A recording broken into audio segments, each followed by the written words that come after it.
Xayrli kun. Включен, да, микрофон? Xayrli kun. Hurmatli kollegalar.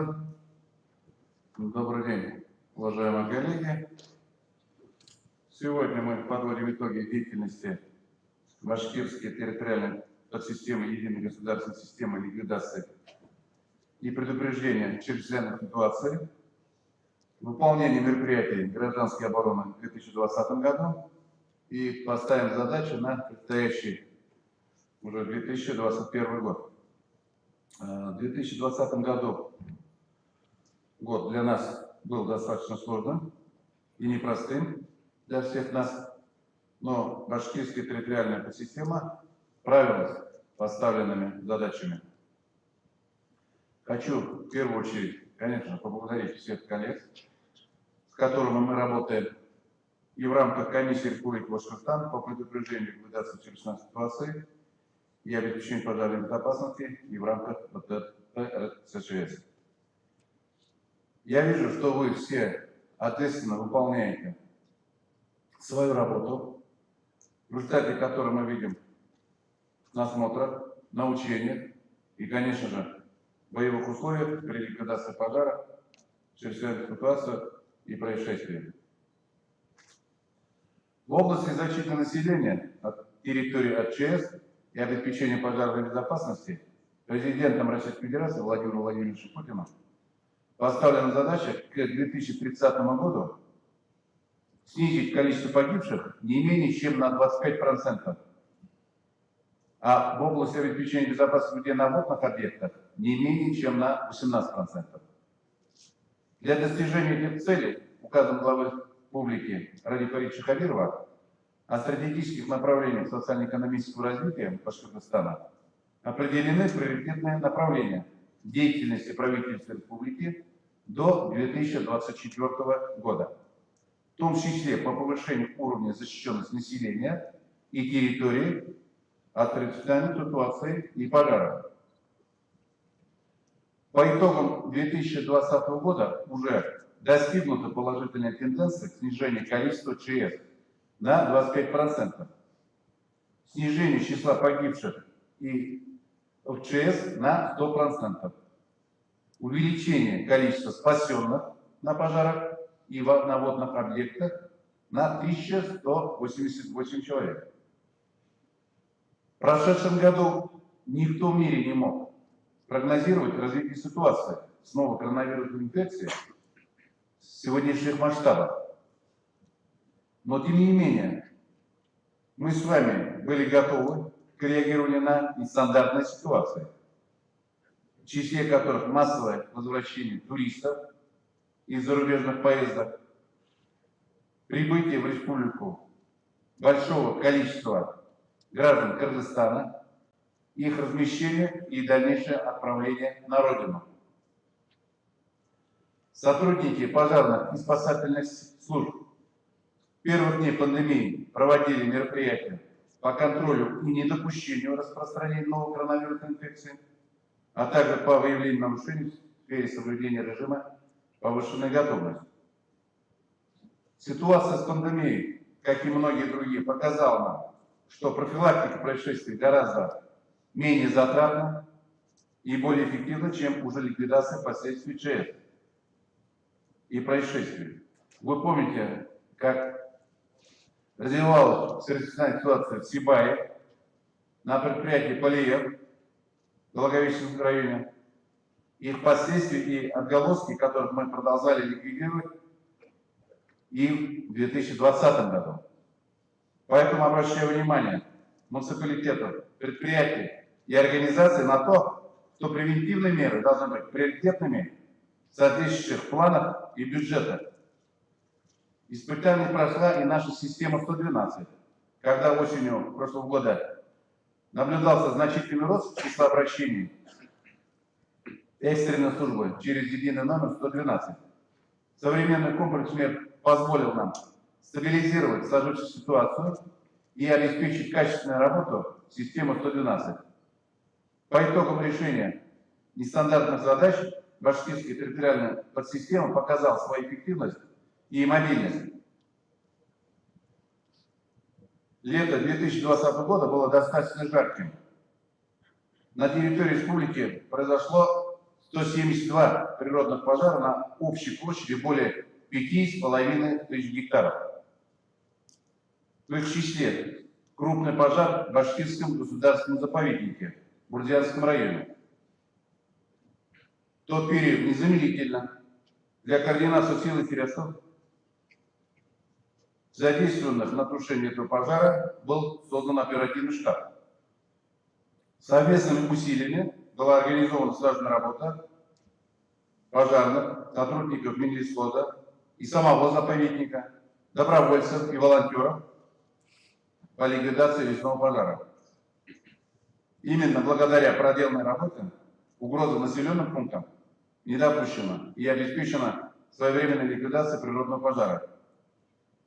Для предупреждения в будущем подобных происшествий соответствующим органам государственной власти совместно с муниципалитетом необходимо выработать комплекс дополнительных мер по обеспечению пожарной безопасности в лесном фонде республики.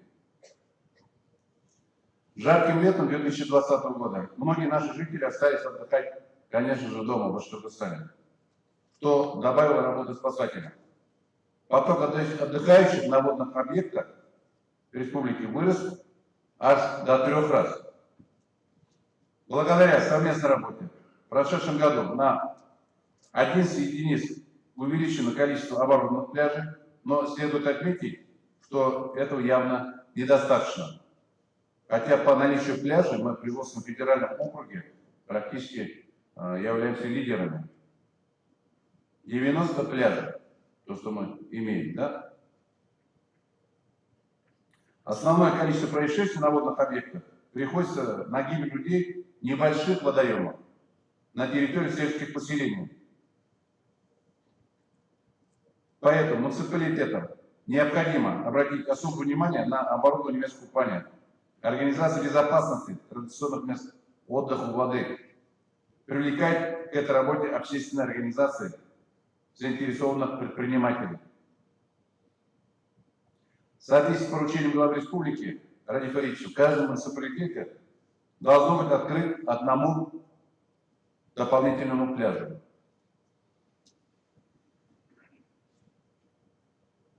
Важно на то, что, несмотря на пандемию, мы продолжали развиваться.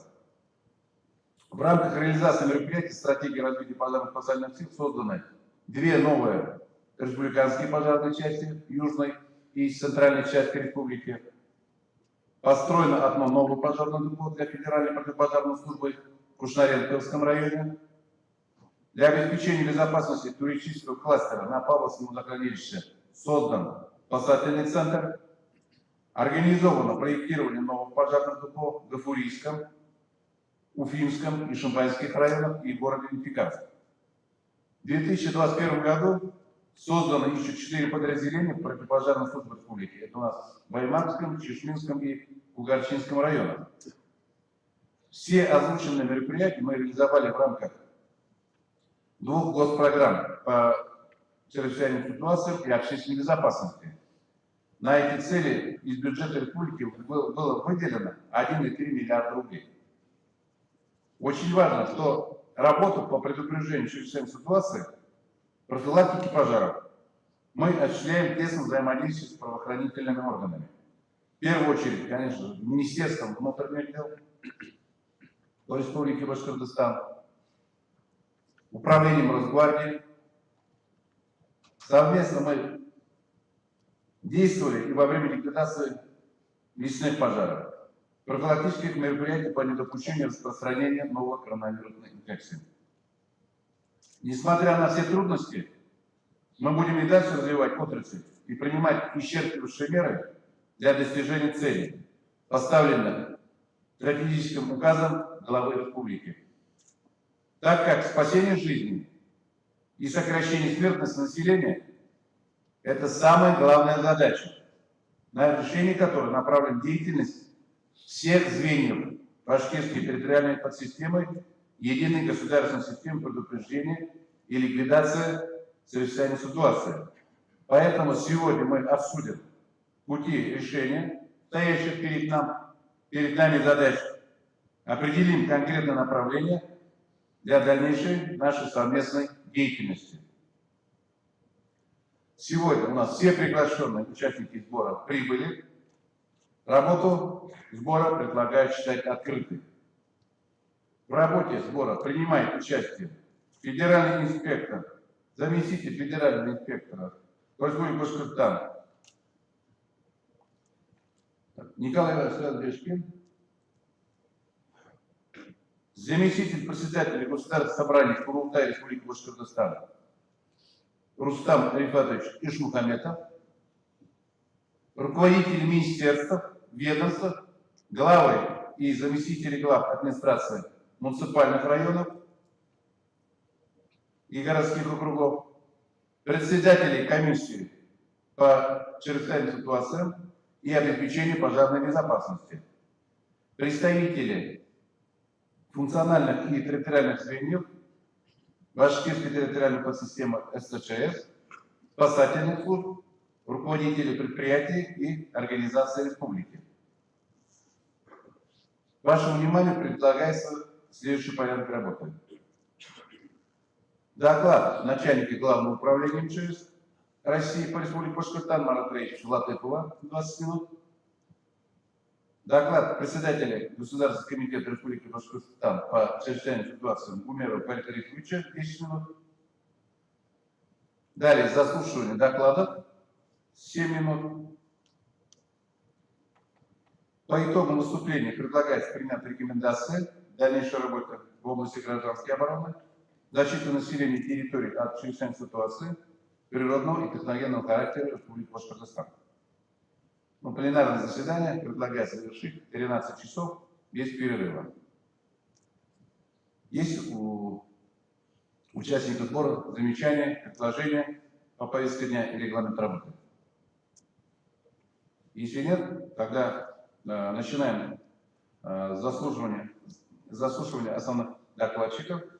Слово для докладов об итогах деятельности Башкирской территориальной системы РСШ в 2020 году и задач на 2021 год представляется начальнику Главного управления МЧС России по Республике Башкортостан Марату Раисовичу Латыпову. Пожалуйста, Марат Раисович, вам слово. Уважаемый Олег Григорьевич, уважаемый президиум, уважаемые гости и коллеги. Башкирская территориальная подсистема РСЧС в 2020 году реагировала на 14 683 происшествия, в том числе на 6 чрезвычайных ситуаций. Всего в 2020 году спасено 1292 человека, из них на пожарах 1199 человек, на ДТП 69, в акваториях 24. Общая группировка сил и средств ДТП РСЧС на ликвидацию всех происшествий и чрезвычайных ситуаций составила 30 704 человека и 7579 единиц техники. Наиболее резонансными отмечают следующие чрезвычайные ситуации: гибель сельскохозяйственных культур и повреждение крови некоторых социально значимых объектов в результате прохождения в начале летнего периода комплекса неблагоприятных природных явлений в виде сильного ветра и крупного града. Крупный природный пожар в Бурзянском районе площадью 2000 гектаров. В целом организацию реагирования сил и средств территориальной подсистемы предлагаю оценить на удовлетворительно. Основным направлением в нашей работе является БТП РСЧС является заблаговременное плановое выполнение всего комплекса превентивных мероприятий по предупреждению возникновения последствий различных ЧС, пожаров, происшествий на воде и других ситуаций, а также оперативно реагирование на ликвидацию той или иной ситуации. Остановлюсь только на них кратко. Так, в республике за 2020 год наблюдается снижение количества пожаров на 69 случаев или 0,6%, и травмированных при них людей на 7,6%. Вместе с тем имеем рост погибших людей при пожарах на 13 человек или 4%. И, к сожалению, в огне мы потеряли 13 детей, что на одного ребенка больше, чем в аналогичном периоде 2019 года. Рост гибели зарегистрированных муниципальных образований представлен на слайде. При этом, если мы уменьшим количество пожаров с групповой гибелью на 32,5% и погибших при них людей на 29%, но данный положительный эффект был перечеркнут пожарами с массовой гибелью людей от 5 и более. Так, на 2 пожарах погибло 17 человек. При этом следует отметить, что в 2019 году таких пожаров не зарегистрировано. Таким образом, обстановка с пожарами в 2020 году складывалась достаточно сложно, особенно в декабре, где погибло 69 человек, против 30 в аналогичный период 2019 года, что и является наихудшим показателем за последние 5 лет. Проведенный анализ гибели людей показывает на недоработки в осуществлении полномочий органов местного самоуправления в области пожарной безопасности, и практически в каждом случае они являются типичными и представлены на слайде. И это несмотря на то, что только за декабрь 2020 года проведено 3 заседания КЧС и обеспечения пожарной безопасности республики по вопросам профилактики гибели людей на пожарах, в том числе относящиеся к социально незащищенным категориям граждан. На республиканском уровне утверждены методические рекомендации по организации работы профилактических групп, а также приняты дополнительные меры, направленные на снижение количества пожаров и последствий от них. Хотел бы напомнить, что в Главном управлении осуществляется контроль сроков выполнения принятых решений с последующим информированием главы республики. Так, по ряду вопросов информация направлена председателю КЧС и ОПП, крайняя отчетная дата исполнения решений по стабилизации обстановки с пожарами 1 марта текущего года. Остановлюсь на безопасности на воде. На водных объектах в 2020 году произошло 118 происшествий, увеличение на 31 случай, погибло 118 человек, в том числе 12 детей.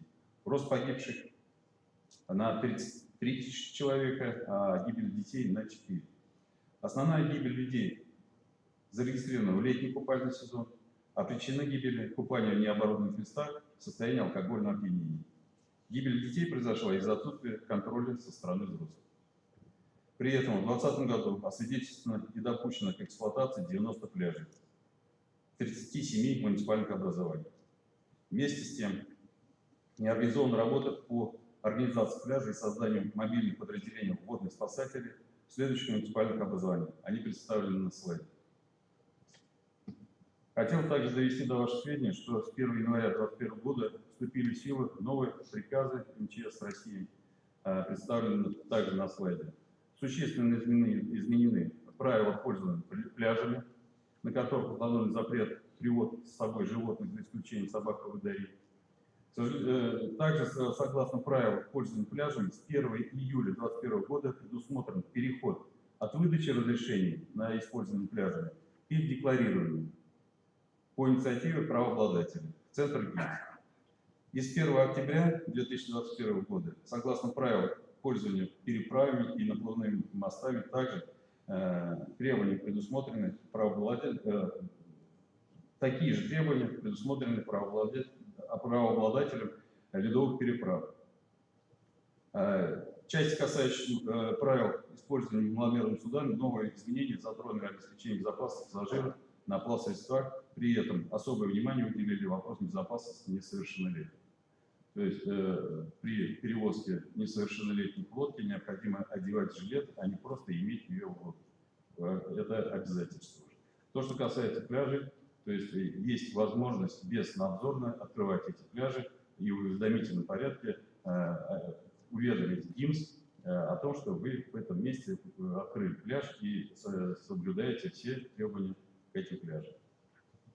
Уважаемые коллеги, с целью обеспечения добровольной пожарной охраны, с целью обеспечения оперативного реагирования, снижения времени свободного развития пожаров на территории республики осуществляет деятельность 985 подразделений добровольной пожарной охраны общей численностью 4116 человек. На вооружении находится 684 единицы техники, а также 562 мотопомпы. Подразделения добровольной пожарной охраны участвуют в тушении пожаров на территории 3500 сельских населенных пунктов, что составляет 76% от их общего количества.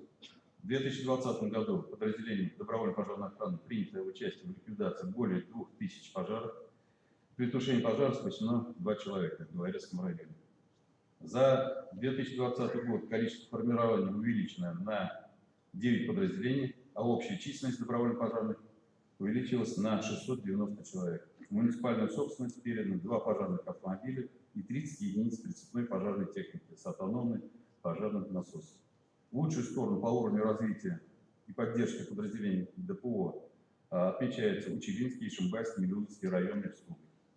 В то же время состояние дел подразделений добровольной пожарной охраны остается непростой. 95% подразделений осуществляют деятельность без необходимого оформления своего статуса в качестве общественных объединений пожарной охраны. Не имея необходимых финансовых, материальных и человеческих ресурсов, испытывают большие сложности при осуществлении своей деятельности вплоть до ее прекращения. Не завершена работа по обеспечению подразделений ДПО отапливаемыми зданиями.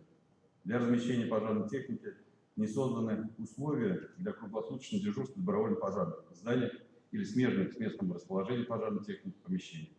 Уровень поддержки подразделений ДПО со стороны органов местного самоуправления остается на низком уровне.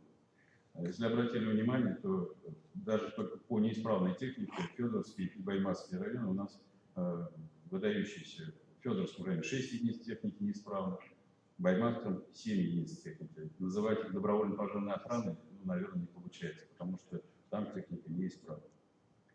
Следует отметить, что роль органов местного самоуправления в развитии добровольной пожарной охраны является ключевой, поскольку вокруг глав местных администраций формируется коллектив людей, желающих принять участие в обеспечении пожарной безопасности. Также у органов местного самоуправления имеется возможность оказания необходимой финансовой поддержки. Наряду с добровольцами мы рассматриваем также вопросы и с волонтерами. Казалось бы, 2 разных названия, но смысл он один. Главным управлением совместно с Минлесхозом республики проводится работа по созданию в каждом муниципальном районе добровольных пожарных дружин, формируемых из числа волонтеров, которые будут привлекаться к тушению крупных природных пожаров в пожароопасном сезоне 2021 года и последующих годов. Сегодня в Лигу безопасности входит 5 государственных учреждений, общественных организаций, а также более 60 волонтерских штабов в каждом муниципальном образовании республики. За отчетный период Главным управлением на территории республики было проведено свыше 5000 мероприятий по различным направлениям деятельности с привлечением более 2000 волонтеров Лиги безопасности.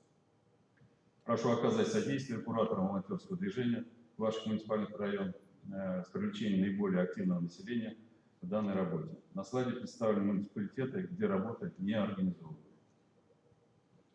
Хотелось коснуться стратегии развития пожарной охраны нашей республики. Следует отметить, что за счет средств республиканского бюджета в село Кушнаренко построено и введено в эксплуатацию новое здание пожарного депо, в котором разместилось пожарно-спасательное подразделение Федеральной противопожарной службы. В рамках реализации стратегии развития пожарно-спасательных сил осуществлена поставка 8 единиц основной пожарной техники подразделения противопожарной службы субъекта. По федеральному бюджету поставлено 9 единиц техники, 6 уже прибыло и еще 3 должны прийти по контрактам прошлого года. 13 легковых автомобилей для государственного пожарного надзора и пожарно-технического вооружения более чем на 30 миллионов рублей. Это и луковая, это и аппараты органов защиты дыхания и так далее. Подробнее о мерах, принимаемых органами государственной власти республики по развитию инфраструктуры материальной базы противопожарной службы, доложит председатель Государственного комитета республики по чрезвычайным ситуациям Фарид Рифович. Уважаемые коллеги, согласно постановлению правительства о Башкирской территориальной подсистеме единой государственной системы предупреждения и ликвидации чрезвычайных ситуаций, одной из основных задач комиссии по предупреждению и ликвидации чрезвычайных ситуаций и обеспечению пожарной безопасности является мониторинг, прогнозирование чрезвычайных ситуаций на подконтрольной территории. Объем выполненной работы в данном направлении с каждым годом растет, что можно увидеть на графике. Но по результатам проведенного анализа выявлено, что не во всех муниципалитетах республики эта работа организована. За 2020 год отмечается в худшую сторону муниципальные районы Колтасинский, Федоровский, За отчетный период в Федоровском районе в адрес Главного управления не направлено ни одного прогноза. Колтасинский район представил 2 прогноза из установленных 16. Результаты работы остальных муниципалитетов, муниципальных образований можно увидеть на слайде. Традиционным экзаменом на зрелость башкирской территориальной подсистемы является период прохождения опасных циклических природных явлений, в числе которых половодье занимает особое место по масштабам и по величине возможных ущербов. Подготовку половодья 2020 года начали заблаговременно. Основные мероприятия капитального характера на сумму более 700 миллионов рублей в составе берегоукрепительных работ, расчистка рек, а также ремонт ГТС были проведены уже в летний осенний период 2019 года. Для снижения риска заторов администрации муниципальных образований с получением прогноза на половодье были проведены мероприятия по ослаблению ледяного покрова путем его чернения и распиловки. В ходе половодья на контроле Главного управления находилось 29 случаев подтопления территории 13 муниципальных образований. Для выполнения этой задачи Главным управлением были применены современные информационные технологии с разработкой модели половодья и визуализацией на картографической основе прогнозов подъема уровня рек. Разработано 45 моделей в 20 муниципальных образованиях. Из особенностей года отмечает большое количество подтоплений участков дорог муниципального значения, а также наблюдалось подтопление жилых домов талыми водами, так как они были построены на низменных участках. Аналогичные причины отмечались и в 2019 году, из чего мы делаем вывод, что муниципалитеты не принимают достаточно мер по предупреждению подтоплений. Здесь и территориальное планирование, здесь и недостаток определения подтопляемых участков, но здесь же и также и работа по освобождению водопропускных труб под дорогами, каналов и так далее, те меры, которые необходимо предпринять уже сразу же после таяния снега, а то и заранее заблаговременно в предыдущий летний период. Перечень основных недостатков организационного характера при подготовке к половодью представлен на слайде. Предлагаю их учесть в дальнейшей работе. Кроме того, остается проблема вопроса части первоочередного жизнеобеспечения населения. Так и организация размещения эвакуированного населения в пункты временного размещения часто разворачивают не на тех объектах, которые утверждены распоряжением глав. Соответственно, на этих объектах отсутствует администрация пунктов временного размещения, нерегламентированный порядок всестороннего обеспечения пострадавшего населения. Таким образом, существует необходимость пересмотра реестров пунктов временного размещения муниципальных образований с учетом реальных возможностей и актуальных угроз.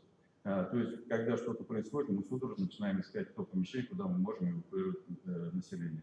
К сожалению, почти всегда эти помещения не приспособлены. Мы заново начинаем решать вопросы, как разместить, как устроить ночлег, как санитарное обеспечение осуществить, как питаться будем и так далее. Все вопросы мы начинаем решать заново.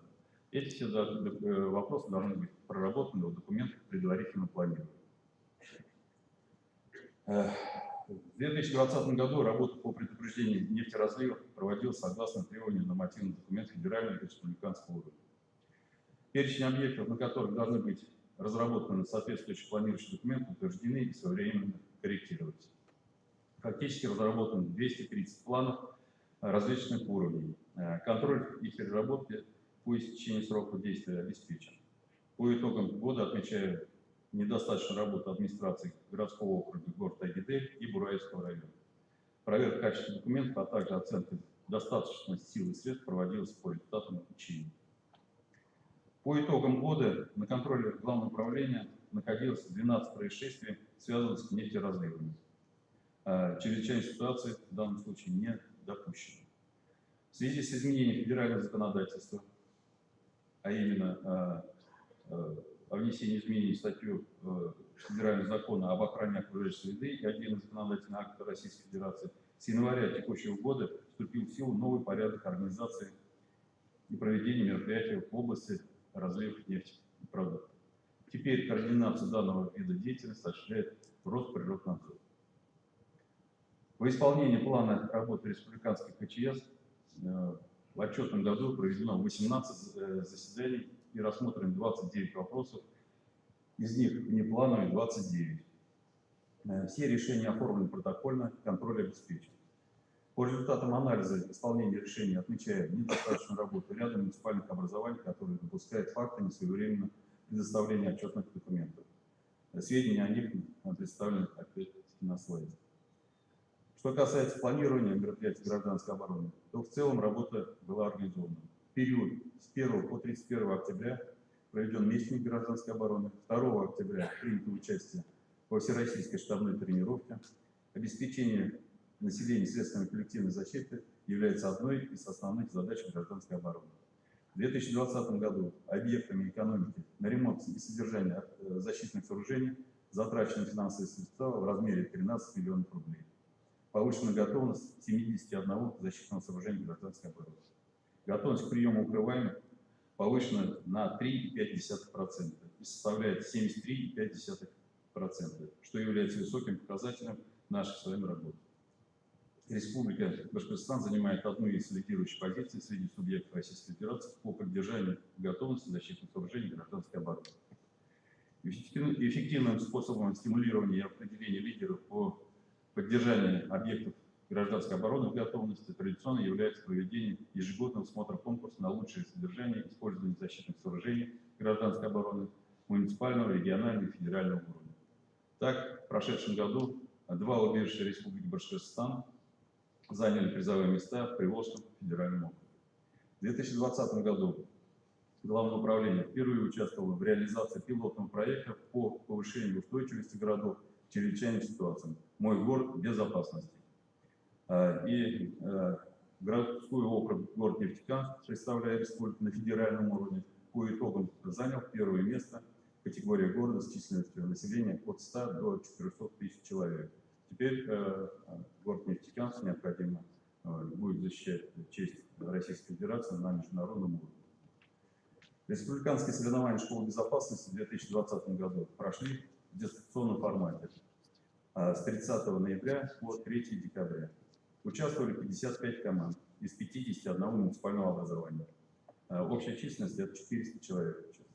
Соревнования прошли на высоком организационном уровне с квалифицированным судейством. Результаты данного школы безопасности у вас на слайде. Организована работа по развитию кадетского движения. Проведен республиканский конкурс «Лучший кадет по профилю МЧС России». Организовано дистанционное обучение кадетов по программе первоначальной подготовки спасателей. Запущен проект «Интервью кадета». Результаты опять на слайде. В 2020 году была продолжена работа по совершенствованию деятельности единых дежурно-диспетчерских служб муниципальных образований. Наиболее активно принимали участие в данном направлении администрации городов Уфа, Нефтекамск, Кармаскалинский район. Оценкой их деятельности стали высокие результаты по итогам смотра конкурса «Лучший ЕДДС» на уровне Приволжского федерального округа. Диспетчерский центр города Уфа — 1 место среди административных центров субъектов. ЕДДС города Нефтекамска — 2 место среди городов. ЕДДС Кармаскалинского района — 2 место среди муниципальных районов. Худшей службой по-прежнему является ЕДДС Илишевского района.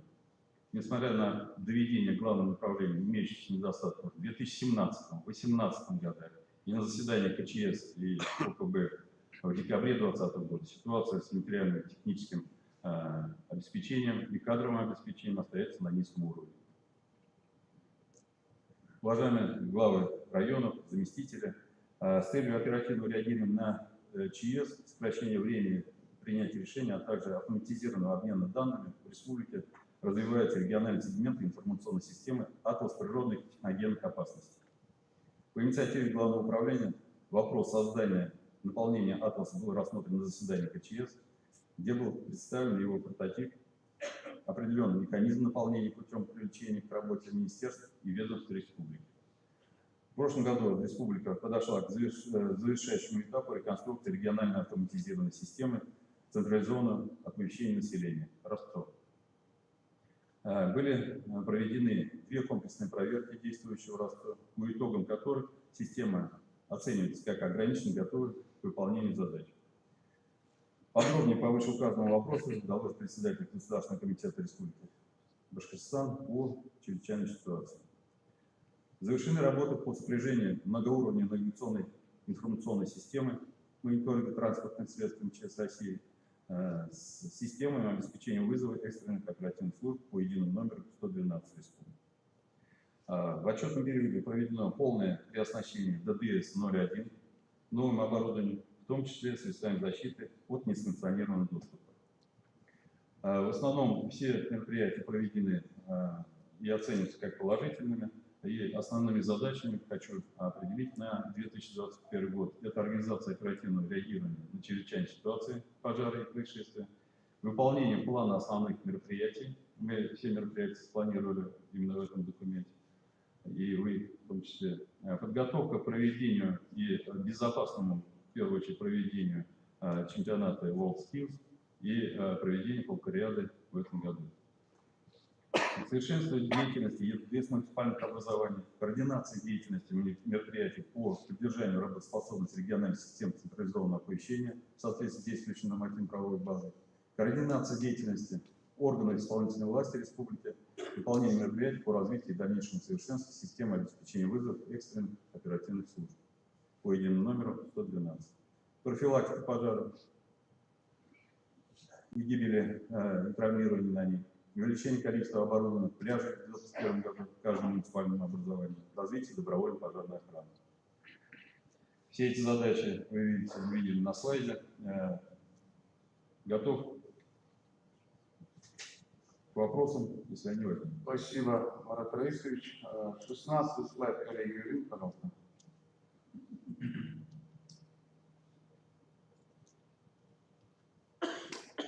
Вот, коллеги, посмотрите еще раз. Надеюсь, все присутствующие здесь запомнили, видите свои районы, да?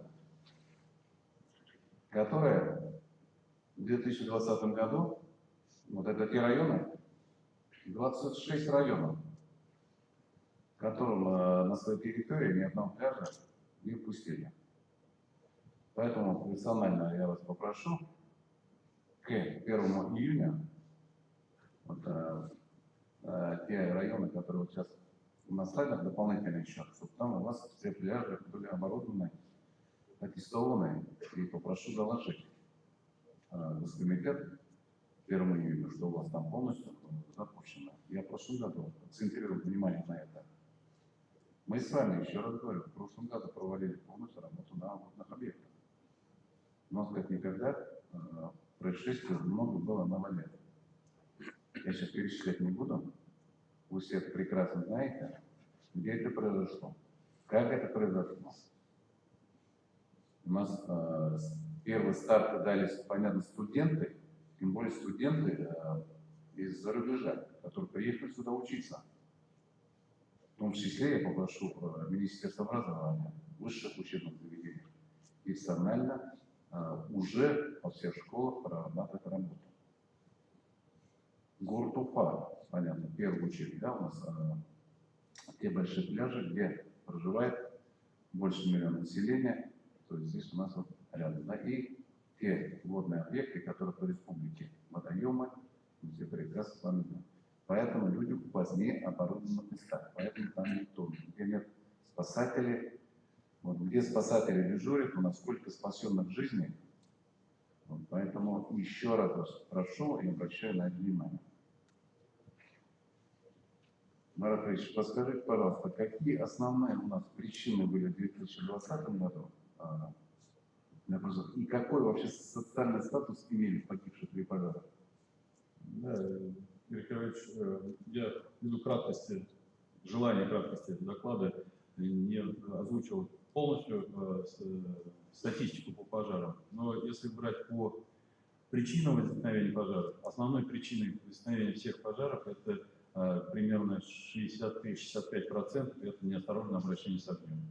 То есть это покурил, выбросил. В основном это неосторожность при курении, в алкогольном опьянении у себя дома, и это является еще и причиной, основной причиной гибели людей при пожарах. Следующее по количеству причин пожаров – это аварийно-токовые явления. Это и короткие замыкания, и перегрузка электропроводки. Это примерно 17% всех пожаров происходит по этой причине. Ну и у нас много еще отопительных печей. В основном это бани у нас. И примерно 10% возникновения количества возникновения пожаров из-за перекала печи, неправильного устройства печи, ну и так далее. Другие причины тоже есть, но они не так сильно влияют на количество пожаров. И отсюда мы видим о том, что необходимо население все-таки воспитывать и определять порядок заведения костров, порядок курения и посещать их на дому. В основном это те, которые социально неблагополучные семьи. Необходимо посещать на дому, чтобы исключить причину пожара, как неосторожно обращаться с огнем. Ну и обращать внимание на электропроводку, это чтобы исключить причину пожара, это аварийные токовые явления. По социальному статусу, если брать, то у нас в прошлом году погибло порядка 103 пожилых человек, это пенсионеры по статусу. Кроме этого, у нас безработных это порядка 60 человек, если процентном отношении, это 36% это у нас пенсионеры, безработные порядка 20%. И также в статус у нас проходит, есть и инвалиды, и лица без определенного места жительства. Отсюда мы видим, что в основном у нас гибнут люди, это те, которые социально меньше всего защищены. Инвалиды, пенсионеры, безработные, те, у которых нет средств, видимо, и чинить проводку, наладить печку. Поэтому нам с вами нужно побольше времени уделять именно этой категории граждан. Спасибо. Спасибо, Марат Раисович. Если коллеги не вопрос, спасибо. Да, пожарная обстановка остается достаточно сложной. И в этом году мы видим, что погибели пока у нас сохраняется рост на 8 человек. А хотя бы прошло сколько? Январь. Сегодня у нас число 9, да? 39 дней погибших практически ежедневно. От пожаров погибли. У нас за последние 5 лет, наверное, такого не было, как в 2020 году. Поэтому, коллеги, еще раз попрошу, нам всем предстоит еще много сделать. Совместно, конечно же, это главами администрации муниципальных образований. Именно по борьбе, говорю еще раз, по снижению количества погибших при пожарах. Мы и на республиканском уровне, и в 2020 году, и в этом году будем предлагать большие усилия именно по профилактике пожаров и недопущению гибели людей при них. Поэтому необходимо мобилизовать все ресурсы профилактического характера в каждом городе, в каждом районе, в каждом сельском поселении. Только так мы сможем сократить количество погибших на пожарах. Мы с вами уже, когда очень начиналось, в октябре месяце до 20-го была поставлена задача главы республики Олега Владимировича, чтобы дойти до каждого дома в населенном пункте, до каждой квартиры в городском города, дойти, провести беседы, инструктажи.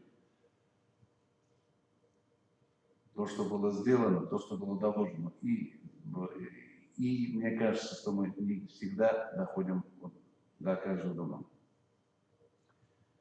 Иногда после происшествия мы начинаем узнавать, что там посетили там, месяц назад или полгода назад. Такого, чтобы не было. Если, значит, команда поступила, там в течение 20 дней обойти, найти силы, средства, обойти каждый дом.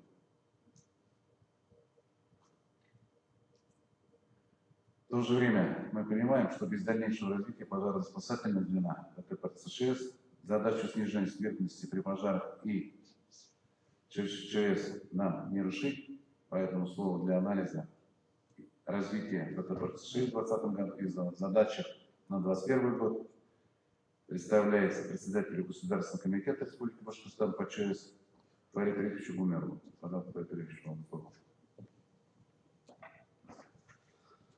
Добрый день, уважаемый Игорь Григорьевич, уважаемые коллеги. 2020 год для всех нас выдался сложным и очень нелегким.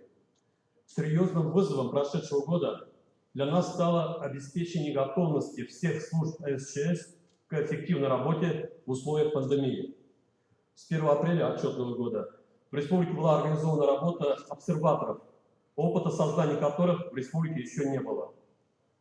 Под руководством премьер-министра правительства республики Андрея Геннадьевича Назарова были организованы командные штабные тренировки по действиям органов управления в условиях пандемии. Подтверждением действия девиза главы республики Радия Фаридовича «Своих беде не оставляем» стал вывоз чартерными авиарейсами более 1500 человек, жителей республики, работавших вахтовым методом в Якутии, и организация обсервации для них. Эффективно действовали звенья РЧС и при организации транзитного коридора для граждан Кыргызстана. Для них были развернуты пункты временного размещения в городах Кумертау, Салават, Мелеузовском, Ишимбайском и Куйргазинском районах.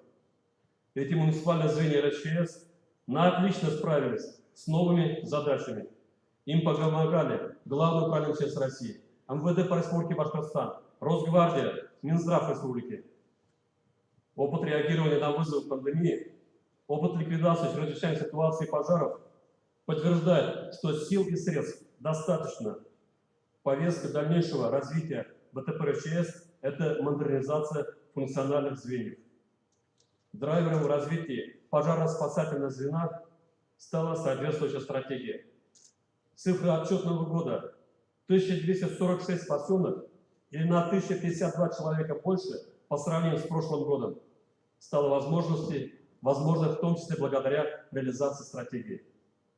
Во исполнении стратегии в 2020 году, во-первых, построено пожарное депо, спроектировано 4 новых пожарных депо. Их строительство начнется в текущем году.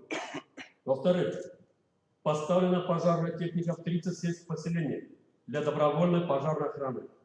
Кроме того, в новом году будет принят порядок бюджетного субсидирования добровольных пожарных.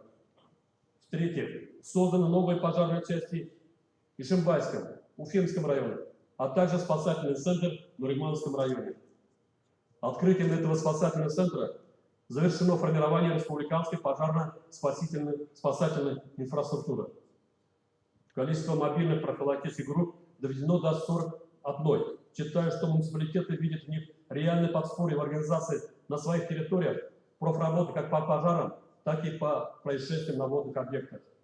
С начала пандемии эти мобильные группы были вовлечены также в организованные Минсемьи республики обходы самоизолирующихся граждан по 9000 адресам. Отчетный год характеризуется возросшей нагрузкой на муниципальное звенья РСЧС в части профилактики, во-первых, происшествий на водных объектах. Аномально жаркая погода, а также ограничения, введенные на выездной туризм в связи с пандемией, привели к тому, что 3 раза вырос поток отдыхающих на водные объекты. Соответственно, была зарегистрирована большая гибель людей на водных объектах. При этом, благодаря профработе, спасено на 115% больше отдыхающих, чем в 2019 году. Гибель людей на воде произошла на необорудованных местах для купания.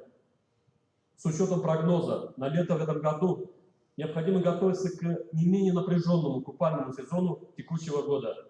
Прошу муниципалитеты обеспечить открытие достаточного количества специально оборудованных пляжей. Во-вторых, многократно возросла нагрузка на муниципалитеты по профилактике пожаров. В течение 11 месяцев 2020 года формат профилактики пожаров, включающий профрейды, кураторство за представителями из так называемой группы риска, уличное информирование, выдача пожарных извещателей, обеспечил устойчивое снижение числа погибших при пожарах. Вместе с тем, декабрьские пожары с групповой гибелью обнулили нашу работу. Анализ статистики пожаров с гибелью граждан указывает на тот факт, что больше всего в муниципалитетах погибает людей там, где меньше всего оснащенность жилого фонда пожарными извещателями. Поэтому прошу муниципалитета подключиться к акции «Пожарный извещатель в каждый дом, в каждую квартиру». По ее итогам ставим задачу добиться оснащенности каждого третьего дома и квартиры пожарным извещателем. Прошу муниципалитет организовать работу на местах по поддержке акции, мотивируя граждан устанавливать не только в местах постоянного проживания, но и дачных и садовых домиках. Предлагаю реализовать на территории республики опыт Стерлибашевского района. Жители района на сходы граждан сами принимают решение о коллективном приобретении и установке во всех домах населенных пунктов пожарных извещателей. Тем самым 96% населенных пунктов Стерлибашевского района уже 100% оснастили свои дома извещателями. Также отмечу Минздрав республики, организовавший выдачу извещателей в роддомах вместе с наборами для новорожденных. По поручению главы республики Радия Фаритовича, перечень категорий граждан, которым предоставляется мера социальной поддержки в виде обеспечения пожарным извещателем, дополнен новыми категориями. Во-первых, семьи с детьми до 7 лет. Во-вторых, ветераны и инвалиды Великой Отечественной войны. Во второй части своего доклада остановлюсь еще на двух направлениях развития БТП РЧС. Первое – цифровая трансформация ее деятельности. Это направление реализуется по мере продвижения работ по созданию аппаратного программного комплекса «Безопасный город». В 2020 году по ПК «Безопасный город» сделан важный шаг. Завершено его проектирование, которое шло с 2018 года. Благодарю присутствующих здесь руководителей за ту нашу совместную работу, которую мы проделали по этому проекту в течение 2 лет.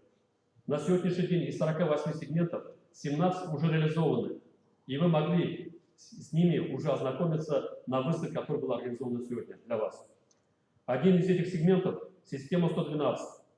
Она в 2020 году приняла более 2 миллионов звонков, по которым было организовано комплексное оперативное реагирование экстренных служб. Вместе с тем, обращаю внимание на шквал ложных звонков из указанных на слайде районов. Но, несмотря на увеличение на 30% количества звонков, нагрузки на диспетчеров в связи с пандемией, система достойно справилась с поставленными задачами. Дополнительно открыт новый центр обработки вызовов системы 112, обеспечивший создание комфортных условий для круглосуточной работы диспетчеров. Кроме того, разработано мобильное приложение 112, которое в отчетном году прошло тестовую эксплуатацию. Продолжена установка домофонных видеопанелей с кнопкой вызова системы 112 в городах Уфа, Нефтекамск, Мелеуз и Стертамак. В развитии правоохранительного сегмента введено в строй свыше 3000 видеокамер наблюдения. Минцифры республики внедрена система интеллектуального видеонаблюдения в микрорайоне Инорс и на улице Ленина. Также в Уфе введен в строй 141 умный остановочный павильон со связью с диспетчером системы 112. Еще один реализованный сегмент АПК «Безопасный город» – это система гидромониторинга. Ее преимущество в интеграции системы оповещения, что позволяет своевременно предупредить граждан о подъеме воды и ледовой опасности. Важным событием 2020 года стала также цифровизация системы оповещения на всей территории республики. Ее возможности были задействованы при профилактике пожаров, происшествий на водных объектах, а также в целях недопущения распространения коронавирусной инфекции. Второе направление развития БТП-РЧС – это совершенствование гражданской обороны. Отмечу, что с октября 2020 года полномочия по гражданской обороне переданы Госкомитету по чрезвычайным ситуациям. В целях обеспечения реализации этих полномочий создан Центр мероприятий гражданской обороны. Важная задача, которую предстоит решить в новом году совместно с вами, уважаемые коллеги, это приведение защитных сооружений гражданской обороны в готовность к приему укрываемых. Активно работает в этом направлении Минздрав республики, города Стертамак и Белорецк. Одновременно организована работа по хранению и освежению запасов имущества гражданской обороны. В 2020 году создана химико-радиометрическая служба. Ее передвижные пункты совместно с лабораторией миникологии показали высокую эффективность экомониторинга при ликвидации последних крупных пожаров в Уфе и Давлеканово. Это стало возможно благодаря приобретению мобильных лабораторий, определяющих экспресс-методами Качество окружающей среды по 41 параметру. Вы знаете, что обучение на безвозмездной основе в области гражданской обороны организовано в учебно-методическом центре Государственного комитета. Прошу министерства и ведомства, администрации своевременно направлять обучающихся в центр. В отчетном году центр внедрил дистанционные образовательные технологии, с помощью которых уже обучено более 3000 человек. Это новелла экономики время и расходы обучающихся. Резервный фонд правительства республики составил более 2,5 миллиардов рублей. Это лучший показатель Приволжского федерального округа. БТП РЧС удалось организовать эффективное взаимодействие всех ее звеньев, которые даже в условиях пандемии выполняли необходимые задачи по защите населения и территории. В завершение доклада назову актуальные задачи 2021 года. Первое. Развитие БТП РЧС на основе цифровой трансформации. Второе. Реализация стратегии развития пожарно-спасательных сил. Третье. Реализация проектов 200 пляжей и 20 пожарных депо. И четвертое, самое главное, снижение смертности при пожарах и чрезвычайных ситуациях. Доклад закончен. Благодарю за внимание. Спасибо, Фарид Фаридович. Коллеги, пожалуйста, есть вопросы? Да, действительно, вижу, что проводится большая работа, вот, поэтому в данном направлении работу необходимо продолжать. В этом году у нас еще новые задачи ставятся. Буквально вчера глава республики Радиковичем поставлена новая задача по сокращению количества ложных вызовов по системе 112. Вот в соответствии с поручением главной администрации муниципальных районов уже даны, поэтому прошу вас во взаимодействии со всеми заинтересованными органами, в том числе с привлечением средств массовой информации, оперативно провести работу по профилактике ложных вызовов по системе 112. Вы прекрасно понимаете и знаете, что нагрузка на систему 112 она очень большая. В день диспетчерами принимается более 6000 звонков, поэтому наличие ложных вызовов негативно сказывается на время реагирования. Поэтому на местах еще раз провести вот эту дополнительную работу. Так, ну и в области пожарной безопасности, в том числе на водных объектах, необходимо, Фарид Фаридович, продолжить вместе с муниципалитетом скрупулезную работу по профилактике гибели наших граждан.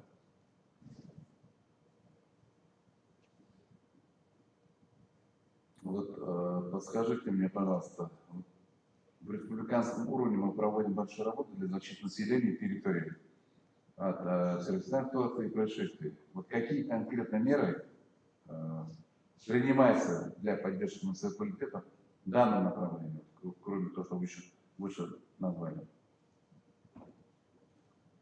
Спасибо за вопрос. Подразделения Государственного комитета – это спасательные и противопожарные. Они в основном присутствуют в сельской местности. А там у нас актуальный вопрос – это занятость населения. И вот мы за только 2020 год создали 108 дополнительных новых рабочих мест. Уровень зарплат порядка 30 тысяч. Для сельской местности, я считаю, серьезное подспорье. Мы дальше будем развивать наши подразделения. У нас в этом году планируется создать еще дополнительно 4 подразделения. То есть дополнительные рабочие места в сельской местности. Я думаю, что это как раз важная помощь и со стороны Государственного комитета, со стороны, в первую очередь, республики. Это первое. Второе. Мы заходим со строительством пожарных депо. Я уже озвучил, что у нас указ главы республики сентябрьский стратегический вошло строительство 20 пожарных депо. То есть эти новые пожарные депо будут строиться именно в сельской местности. Мы уже 5 построили. Еще одно важное направление – это поставка техники для добровольной пожарной охраны. В прошлом году 30 единиц мы поставили, и в этом году планируем также 30 единиц поставить. Уже за время реализации стратегии поставлено 129 единиц прицепной пожарной техники. И очень важное такое направление – это обеспечение муниципалитетов пожарными замечателями. В прошлом году их количество дошло до 149 тысяч только за год. Наша задача, мы внесли в этом году изменения в сентябрьский указ, Мы ставим задачу до 2024 года не 200 тысяч пожарных замечателей поставить, а 400 тысяч пожарных замечателей. Ну, я еще остановлюсь на том, что мы работаем по развитию аппаратно-программного комплекса «Безопасный город». В этом году, как я уже сказал, мы закончили проектирование АПК «Безопасный город». И, соответственно, сейчас каждый муниципалитет имеет проектно-сметную документацию по созданию этого комплекса. Кроме того, сами же финансируем создание отдельных сегментов. Это, в первую очередь, система видеонаблюдения, система гидромониторинга. То есть работа проводится по всем направлениям, работаем совместно с муниципалитетами. Все присутствующие здесь, они по тем или иным вопросам сталкиваются с муниципалитетом, и мы стараемся помочь по всем направлениям работы. Спасибо. Спасибо. Григорьевич, коллеги, еще раз вот этот Стерлибашевский образец, да, по 96% установлено пожарных извещателей. Я попрошу то же самое для себя взять в ближайшее время, постараться по максимуму, то, что мы будем финансировать, пожарную часть не будем давать, но она для нас это только плюс. Это у нас последнее время показало, что если пожарный извещатель где-то висит, или там поставили в этом на кухне, да, вот особенно в населенных пунктах, а у нас больше пожаров в этом году вот показало, что она начинает прямо с веранды, с прихожей.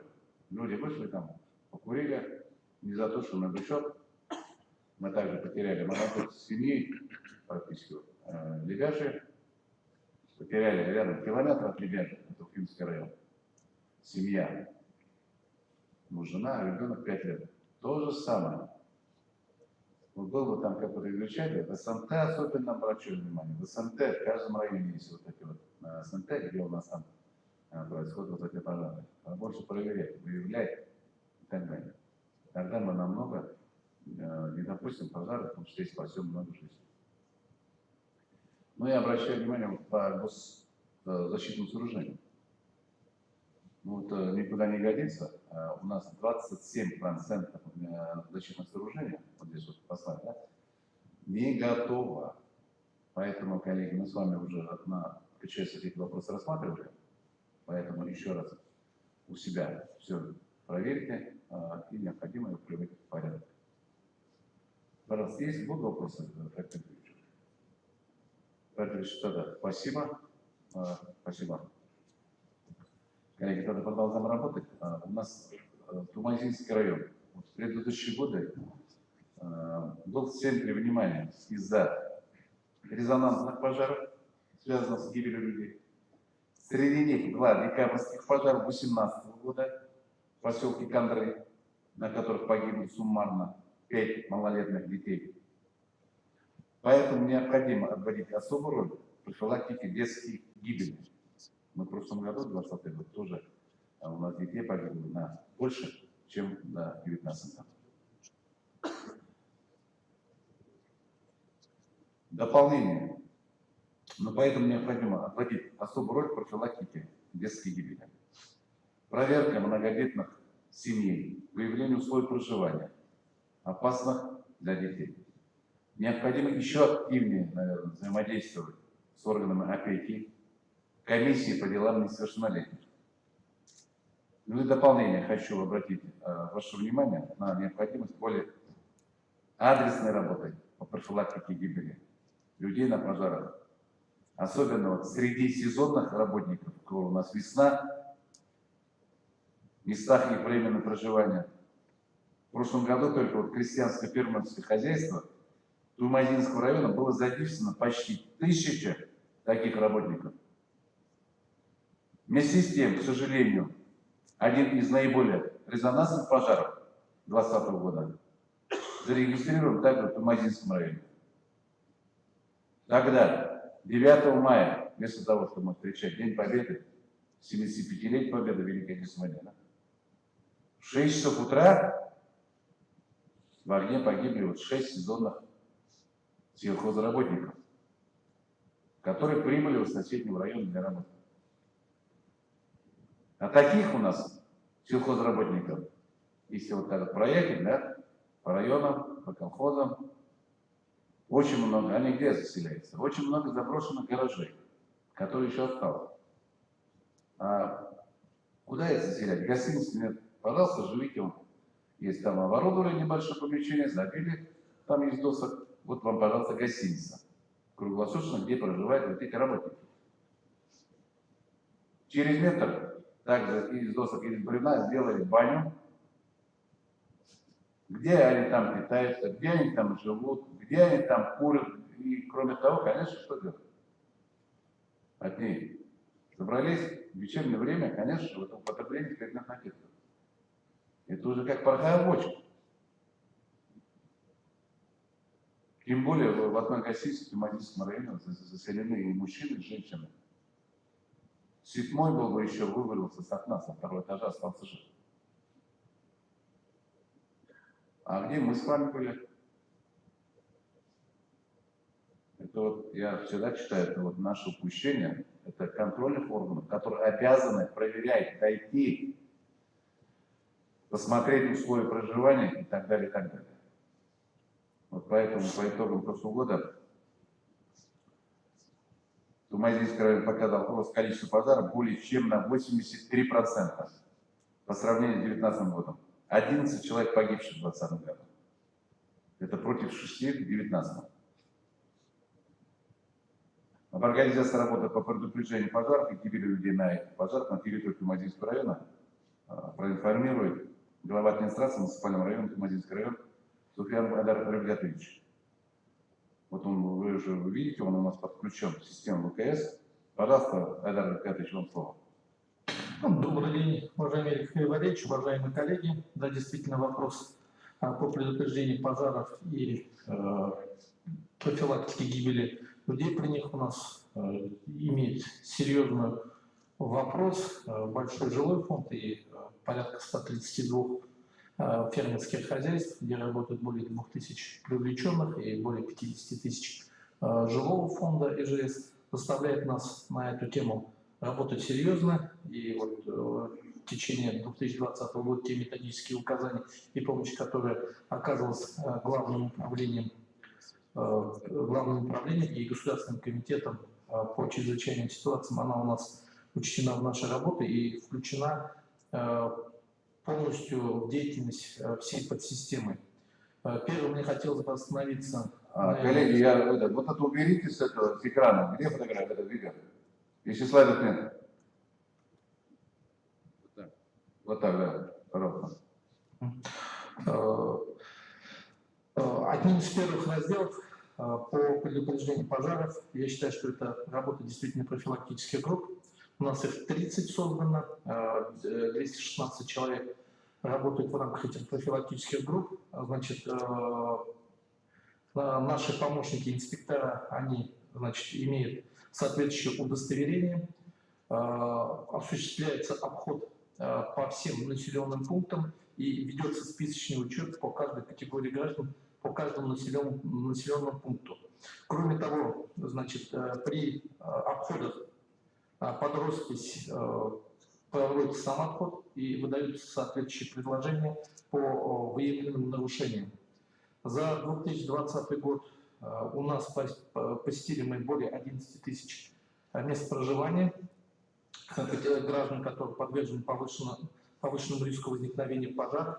Это обхват более 37 тысяч человек. Проверено 6200 извещателей на работоспособность. Всего на сегодняшний день в районе установлено 8400 извещателей, 2400 за счет муниципального района. И только за декабрь 2020 года и начало января мы установили 1000 извещателей на предприятиях сельхозназначения, это 30 предприятий, которые начали работу в зимний период, в общежитиях наиболее опасных и на территории индивидуальных жилищного сектора.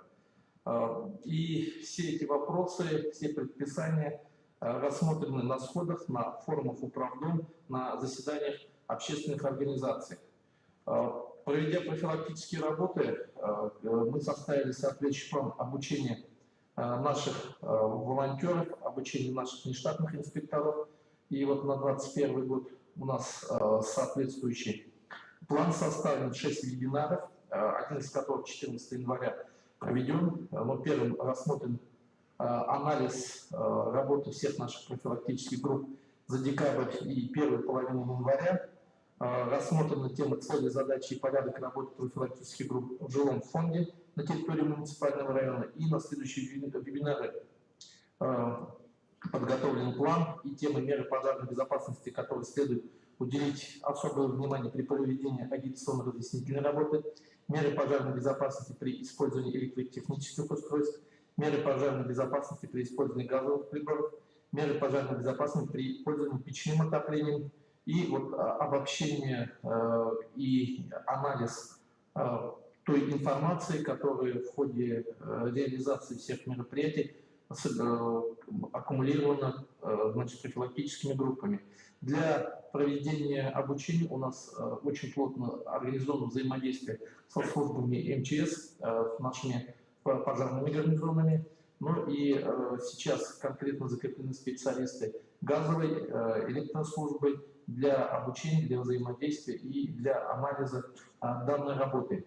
Для информационной поддержки наших профилактических мероприятий мы используем 3 информационных экрана в городе, 20 экранов в местах массового пребывания населения и размещаем на всех стендах, в сельских советах, в жилых домах, значит, при проведении культурно-массовых мероприятий на наших объектах культуры.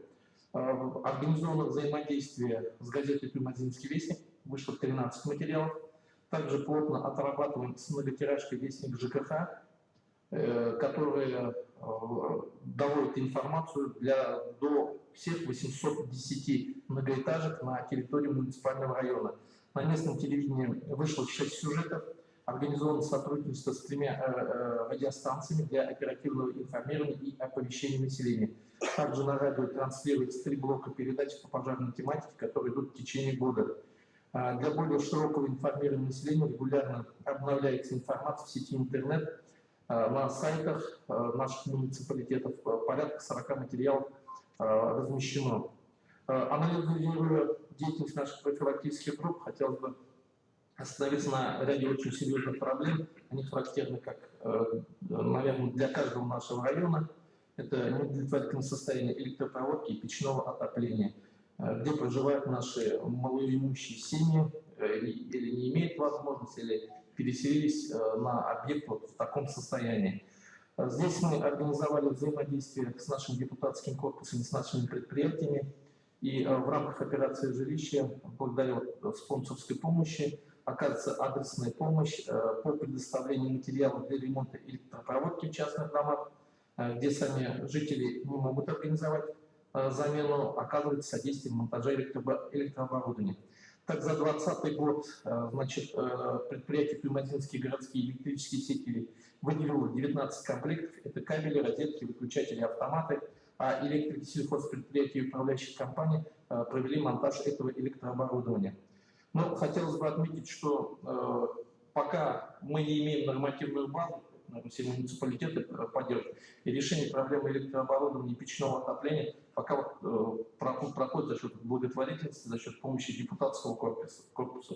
Если Игорь Фаритович, конечно, просьба, наверное, и от Туймазинского района все-таки проработать нормативную основу этой работы, и все-таки нужна программа, где определить источники финансирования данных работ. Следующим серьезным направлением, и то, что Игорь Фаритович обратил особое внимание, это работа с семьями, где находятся несовершеннолетние.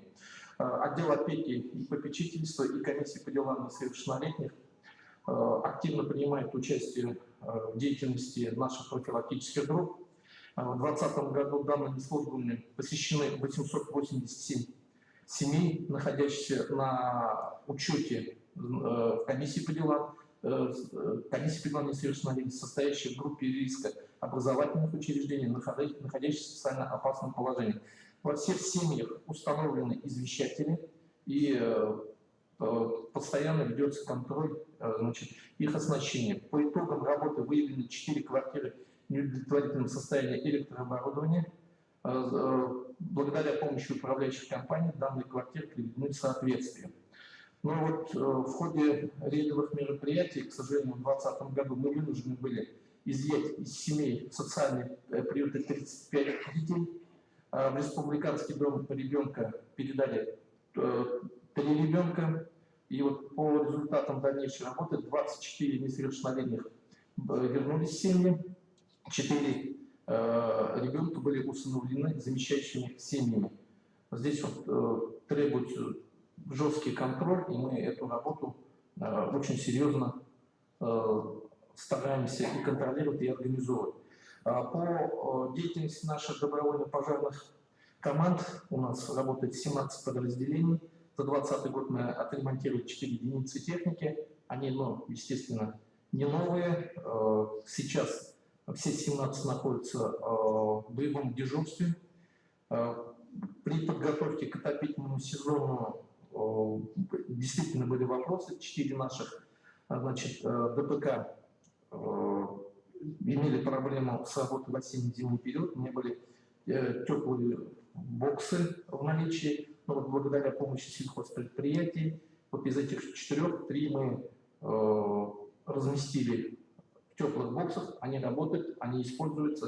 Но все-таки вот один из наших ДПК, в Бишкекском сельском совете, вопрос пока не решен, находится в холодном боксе, но решение вопроса мы видим путем возведения недорогого бокса на примере тех ФАПов, которые уже работают в районе. И я считаю, что в 2021 году муниципальный район решит этот вопрос, и все подразделения добровольно-пожарных команд будут размещены в соответствующих боксах. Отдельно обращаю внимание, что серьезной контрольной деятельности нашей работы Туймазинского звена Башкирской территориальной подсистемы стало участие наших представителей в конкурсах, организованных Главным управлением МЧС России по Республике Башкортостан, Государственным комитетом Республики Башкортостан по чрезвычайным ситуациям. Так, Верхнебишимбинский сельский совет занял 1 место в конкурсе «Лучший орган местного самоуправления» в номинации «Лучшее сельское поселение по республике». Представитель нашего района в смотре конкурса «Лучший специалист ГО ИЧС» занял 3 место по Республике Башкортостан, 2 место по Республике Башкортостан занял муниципальный район с прохождением во 2-й этап всероссийского конкурса проекта «Моего без опасности». Все наши руководители проходит соответствующую переподготовку, деятельность Туймазинского района. Считаю, что наши силы и средства готовы к исполнению любых задач. Все поставленные задачи, и вот особенно по предупреждению пожарной безопасности, находятся на постоянном контроле. Это итоги 2020 года. Основные задачи на 2021 год представлены на слайде. Доклад окончен. Спасибо за внимание. Спасибо большое, Айдар Аркадьевич. Я еще раз напоминаю, то, что начал, у вас огромная там территория, я говорю еще раз, КПК, крестьянское хозяйство, поэтому в первую очередь обратите внимание на тех работников, которые приезжают в ваш район для работы. Второе. Не повторить ошибку Абдилиловского района. У нас недавно то же самое. У нас очень много общежитий, которые переданы. У нас буквально до Нового года случился пожар в общежитии, опять же, массовым проживанием людей. Слава Богу, что опять же своевременно среагировали, и мы потеряли одного гражданина. А кто там проживал, вы сами знаете, там постоянно общежитель, который все знали прекрасно, что он постоянно употребляет спиртные напитки, и опять к утру начинает пожар. Слава Богу, что у людей было детей, которые там проживали в этом общежитии, успели вывести. Что мы повторили ту же ситуацию, как в Абдилиловском районе. У вас, опять же, Кондракуль, в районе, опять это массовое пребывание людей, это водные объекты. Поэтому, еще раз, максимум сейчас все проработать, все вопросы безопасности в районе, в том числе в районе мест отдыха наших граждан. Да, действительно, огромная работа проводится в районе, поэтому еще раз вам огромное спасибо. Вот, и вот эти ошибки, которые недостатки, которые были, все надо устранить, и чтобы в этом 2021 году, чтобы они не повторялись. Спасибо. Коллеги, значит, переходим дальше. Как я уже сказал ранее, в 2020 году выдалось 2020 год жарким, в том числе и по природным пожарам. Вот я огромно хочу благодарность сказать в том числе и Министерству лесного хозяйства, Роману Скандановичу, вам.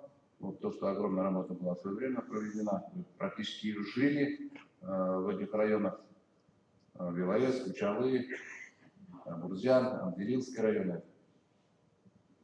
Поэтому о принятых мерах в ходе тушения лесных пожаров на территории государственного заповедника в июле 2020 года и профилактики пожаров в дальнейшем доложит нам директор Башкирского государственного заповедника Айнур Ильгизович Байметов. Пожалуйста, вам слово. Спасибо. Президиум, коллеги, добрый день, уважаемые президиум, коллеги. Федеральное государственное бюджетное учреждение Башкирский государственный заповедник представляет информацию о лесных пожарах на территории ОПТ за 2020 год. За пожароопасный период в 2020 году произошли 3 лесных пожара с общей площадью около 2 гектаров. Причина возникновения лесного пожара – это грозовой разряд, молния по стоящему или растущему дереву с последующим возгоранием. Первый пожар возник 14 июля в квартале 76 Хамитовском мужском лесничестве Башкирского заповедника. Лесной пожар был обнаружен сторожем, это было 14:01 местного времени, и пожар возник от грозового разряда по стоящему дереву породы сосна. Вид лесного пожара низовой, устойчивый и сильный. Пожар был локализован 16 июля уже под вечер и ликвидирован 20 числа, 20 местного времени. Общая площадь возгорания была 12,4 гектара, лесная площадь 13 гектаров и не лесная 8 гектаров. Предварительный ущерб леса на конец составил 1,5 километров. Количество сил и средств было привлечено 17 человек Башкирского заповедника и 4 единицы техники тоже Башкирского заповедника. При этом при тушении первого пожара возник второй пожар. Это было 15 июля в квартале 130-м Узянского лесничества Башкирского заповедника. Вид лесного пожара был низовой, устойчивый, сильный, порывы. Первые расчеты силы ЗРЗа прибыли на место тушения через 1 час на место обнаружения, но при этом мы технику своевременно смогли доставить, так как отдаленность между 76-м кварталом и 130-м была значительно больше, скажем так. Лесной пожар распространялся с высокой скоростью, сильному способствовала сухая погода, сильный восточный ветер, сильно пересеченное и труднодоступное горное место, на котором невозможно было проложить минерализованные полосы. С северной стороны было расчищено русло реки Узян сотрудниками заповедника и волонтерами. На третий день было объявлена чрезвычайная ситуация по Узянскому району. И в дальнейшем действие по ликвидации лесного пожара принималось совместно с ГУ-МЧС. При этом мы привлекли волонтеров, и волонтеры распределили по группам. При этом сопровождали наши 2 сотрудника заповедника на 5 волонтеров. Волонтеры были обеспечены расовыми опрыскивателями, лопатами. Перед началом работы волонтеры были проинструктированы под роспись. Их помощь работа состояла в карауливании, чтобы не допускать распространения огня за линию минерализованных полос. В тушении лесного пожара они не участвовали. 19 июля утром осуществили встречный опал, потому что невозможно было положить полностью минерализованные полосы, и при этом решение приняли такое. Пожар был локализован 19 июля в 13 часов. Лесной пожар ликвидирован 21 числа. Место времени 21:20. и при этом общая площадь возгорания была около 2 гектаров. После ликвидации второго пожара предварительный ущерб лесонакал составил около 1552 гектара, кубометров. Количество сил здесь было привлечено 456 человек и 39 единиц техники. Третий пожар возник 4 августа. При патрулировании территории обнаружен лесной пожар, рельефно горно-лесная и горно-степная. С инспекторами после сразу обнаружения начали тушить пожар. И локализовали пожар на второй день. На 2 гектарах ликвидировали на 6 число, тоже на 2 гектарах. Силы средства принимали предотвращение лесного пожара сотрудники заповедника, и при этом было задействовано 4 единицы техники заповедника. По протоколу совещания комиссии Республики Башкортостан по предупреждению ликвидации чрезвычайной ситуации, обеспечению пожарной безопасности было принято решение при тушении лесного пожара организовать встречный опал. Также был усилен контроль за организацией привлечения сил. Администрации муниципального района привлечено дополнительные волонтеры населения, дополнительно оснащены ранцевыми опрыскивателями. Но для предупреждения ликвидации пожаров в 2021 году башкирским заповедником было принято цели следующие: профилактика пожаров.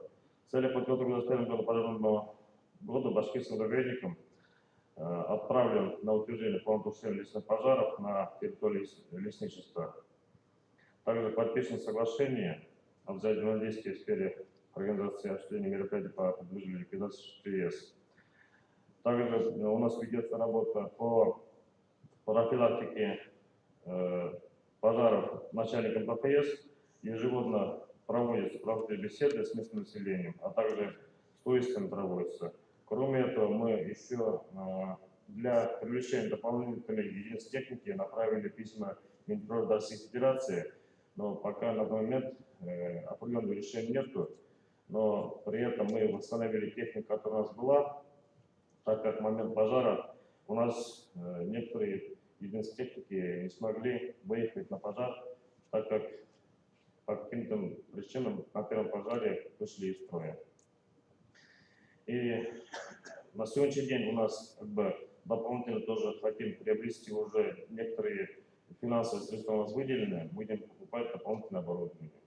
Я думаю, в истории заповедника это вторая из крупных пожаров была в 2020 году, первый пожар был в 1975 году.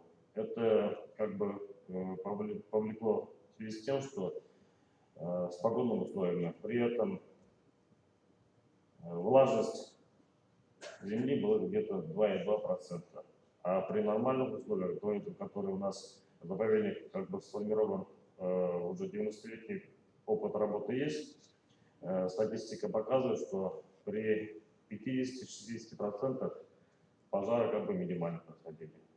Спасибо, на таком закончим. Готов ответить на ваши вопросы. Спасибо. Спасибо большое, Андрей Григорьевич. Действительно, такого, наверное, в основном не было, да?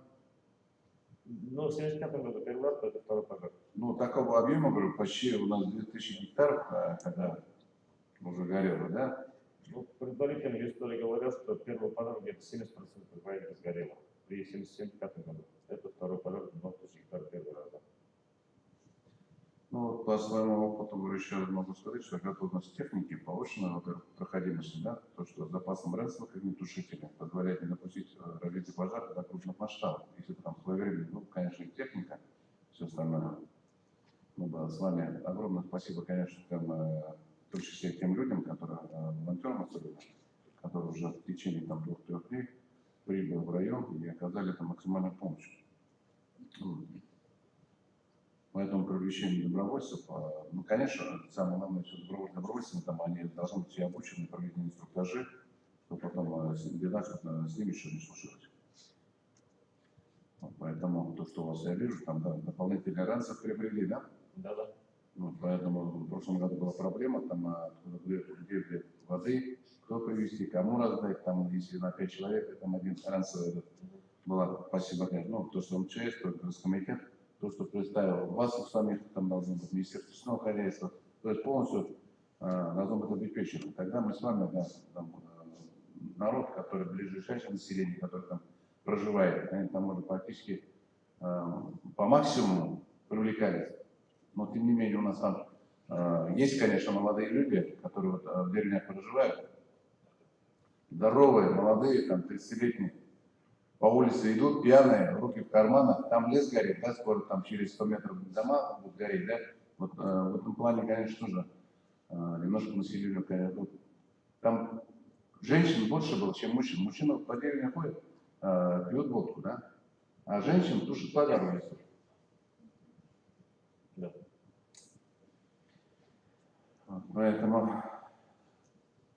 Поэтому, так, хорошо. Коллеги, будут вопросы? Игорь Ильич, пожалуйста. Игорь Ильич, вы переработали план привлечения сил и средств. Понятно, что там засуха была, понятно, что условия погодные были, но при этом и надо было рассчитывать силы и средства. У вас вышла из техники, вышла из строя техника, но привлеченные техники вы должны тоже были рассчитывать. Все это привлечение пересчитали, пересмотрели. Просто план привлечения сил и средств у вас не сработал. Да, но можно я? Да, конечно. Но при этом я приступил к работе только 2 августа, но при этом начал смотреть пожар 3 августа. Вот 3 августа как бы мы сразу начали локализовать, ликвидировать. При 2-м пожаре я участвовал как бы волонтером, все это видел, но на данный момент, что план тушения пожаров работал, не работал, я это знаю уже, но в дальнейшем я, наверное, вот это мы не допустим. Сразу же начнем, если в плане все это указано, будем привлекать тех людей и идут письменно. Просто сейчас этот план разрабатывается на этот пожароопасный сезон этого года. Да? Поэтому примите, пожалуйста, во внимание и привлеките всю ту технику, которая есть в Бородянском районе. Это очень важно. Хорошо. Коллеги, пожалуйста, еще раз вопросы. Спасибо, пожалуйста. Спасибо. Коллеги, переходим тогда на последний вопрос, он остался. На территории Федоровского района в 2020 году наблюдался значительный рост количества пожаров, почти на 50%, а рост гибели при них людей составил в 6 раз. При этом допущена гибель 2 детей. Пожалуйста, у нас тоже глава Федоровского района Вениамин Фаридович Насреддинов тоже на связи. Вениамин Фаридович, тогда доложите, какие вы выводы сделали по той печальной статистике, которую я озвучил, какие упущения профилактической работы привели к гибели людей на пожарах, причины случившихся. Попрошу, назовите принятые меры по недопущению впредь в текущем году вот таких случаев. Пожалуйста, Вениамин Фаридович, вам слово.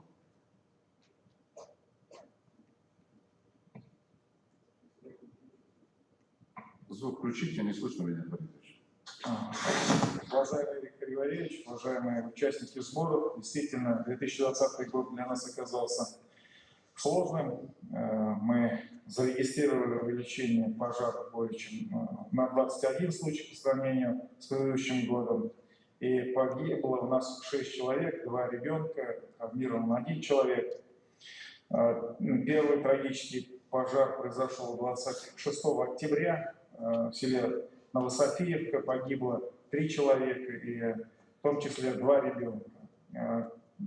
Причина сейчас установлена, это неосторожное обращение с огнем, хотя, несмотря на то, что дом был оборудован автономной пожарной системой, семья состояла на учете как неблагополучная, проводилась необходимая работа по профилактике пожарной безопасности и вообще в целом по работе с данной семьей. Только в 2020 году профилактическими группами охватывалась семья в количестве 6 раз. И самое прискорбное, то, что крайний раз буквально накануне, 12 октября. Второй факт пожара с гибелью произошел 26 декабря. Для нас 26 такая несчастливая цифра. Деревня Акбулак. В ходе тушения обнаружено 3 тела граждан. Предполагаем причину также неосторожное обращение с огнем при курении. По данной семье администрация сельского поселения в течение года 4 посещения осуществлялось. Предписания о соблюдении правил пожарной безопасности выдавались трижды в течение того же года. И опять-таки накануне, 17 числа, крайнее общение происходило с данной семьей. В июле 2020 года был выдан пожарный извещатель этому домовладению. В связи с тем, что семья числилась в группе риска, поскольку проживающие там мужчины с престарелой матерью периодически злоупотребляли спиртными напитками и допускали курение в жилых и хозяйственных помещениях. По итогам в каждом случае проводилось экстренное заседание комиссии по чрезвычайным ситуациям с участием представителей управления, главного управления по МЧС по Республике Башкортостан и участием заместителей председателя Государственного комитета по ЧС Республики, также Виктор Фаидович принимал на одном из заседаний участие. По итогам заседания КЧС мы приняли решение еще раз провести обход населения и проверить все АДПИ и заменить неисправные, установить новые, а также заменить энергопотребляющие элементы. Также Государственным комитетом по Республике Башкортостан по чрезвычайным ситуациям района выделено было 800 АДПИ. Мы за счет муниципалитета в этот период закупили 300 элементов питания для АДПИ. Проведено обучение со всеми главами сельских поселений по вопросам обеспечения пожарной безопасности и проведения профилактической работы с населением. Поскольку, несмотря на то, что, казалось бы, и обходами охвачены были эти семьи, и несчастные случаи произошли, и считаем, что в профилактической работе были недостатки. Мы скорректировали характер работы по профилактическим рейдам, начали ежедневно главами сельских поселений, депутатами и активистами работу по пожарной безопасности, по предоставлению памяток, делаются также предложения по устранению конкретных нарушений по пожарной безопасности в жилых помещениях. С каждыми профилактированными лицами проводятся беседы по пожарной безопасности. В состав профгрупп включили работников электрогазовых служб. Они оказывают практическую помощь в приведении в безопасного состояния электро- и газового оборудования. Каждый дом, каждая семья вносится в журнал профилактики пожаров, где конкретно указываются адреса проживания в семье, выявленные в ходе рейда проблемы, наличие извещателя, фамилия, имя, инструктирующих и перечень оказанной помощи. Активизировано взаимодействие между администрацией сельских поселений и органами внутренних дел по обмену информацией о людях, отнесенных к группе риска. Также на территории района в период новогодних праздников вводился, как и по всей республике, особый противопожарный режим. Работали круглосуточно, ежедневно профилактические группы сельских советов, а также комиссии администрации района по мониторингу проживания лиц группы риска. Всего же на территории Федоровского района в профилактическом учете по пожарной безопасности наблюдается 6050 человек. Из них те, которые стоят на учете комиссии по делам несовершеннолетних, 46 семей с детьми, многодетные семьи 217. Но вот также в профилактической группе состоят 2023 инвалида, среди них 57 детей, 5 ветеранов Великой Отечественной войны и 775 одиноко призывающих престарелых людей. Также охватываем мониторингом престарелых граждан. Посещение данных граждан профилактическими группами происходит на регулярной основе. С начала кампании по установке пожарных извещателей в муниципальном районе установлено 1894 извещателя, в 2000 году 856, в текущем году мы уже тоже 115 извещателей установили. 14 профилактических групп осуществляют обход частных домовладений, процент обхода 183, из имеющегося населения 6050 человек прошли, прошли обучение. В местных средствах массовой информации публикуются статьи и заметки. За прошлым году 52 таких заметки и извещений было опубликовано. Во всех объектах образования проведены уроки, открытые уроки безопасности, также распространены листовки и памятки о мерах пожарной безопасности, более 3000 экземпляров. Постоянно мониторятся условия забора воды, источников наружного водоснабжения, из естественных водоисточников для пожаротушения. В 2020 году проведено 13 заседаний КЧС ЕПВ, на которых рассмотрено 27 вопросов, из них по стабилизации обстановки с пожарами и гибели на них людей 15 вопросов. По мере поступления денежных средств ведется ремонт и освежение техники для пожаротушения. На территории муниципального района функционирует 33 службы РСЧС, из них 19 функциональных, 14 территориальных, и имеется 35 подразделений добровольно-пожарных формирований, на вооружении которых имеется 17 единиц техники, в том числе 3 пожарные цистерны, 11 единиц автотранспорта, причем неисправны только 2, но, к сожалению, 6 не находятся в отапливаемых боксах. Общая группировка сил и средств, которая составляет 382 человека личного состава и 103 единицы. На круглосуточном дежурстве находится 43 человека и 14 единиц техники. В 2020 году проведены также ремонт пожарных гидрантов, практически всех, установка и замена пожарных извещателей и источников питания.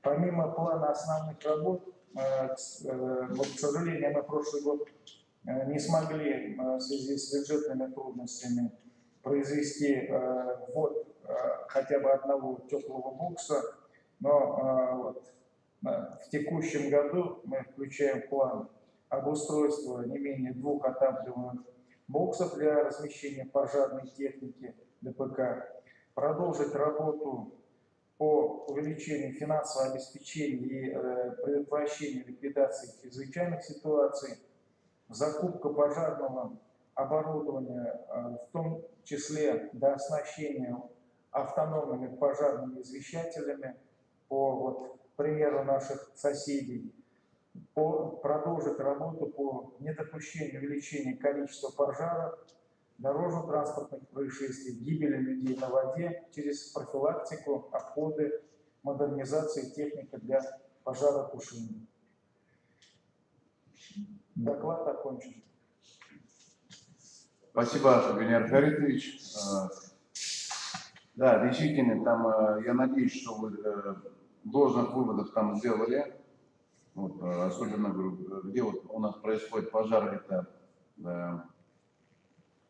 граждане пенсионного возраста или в основном те люди, которые не имеют постоянной работы.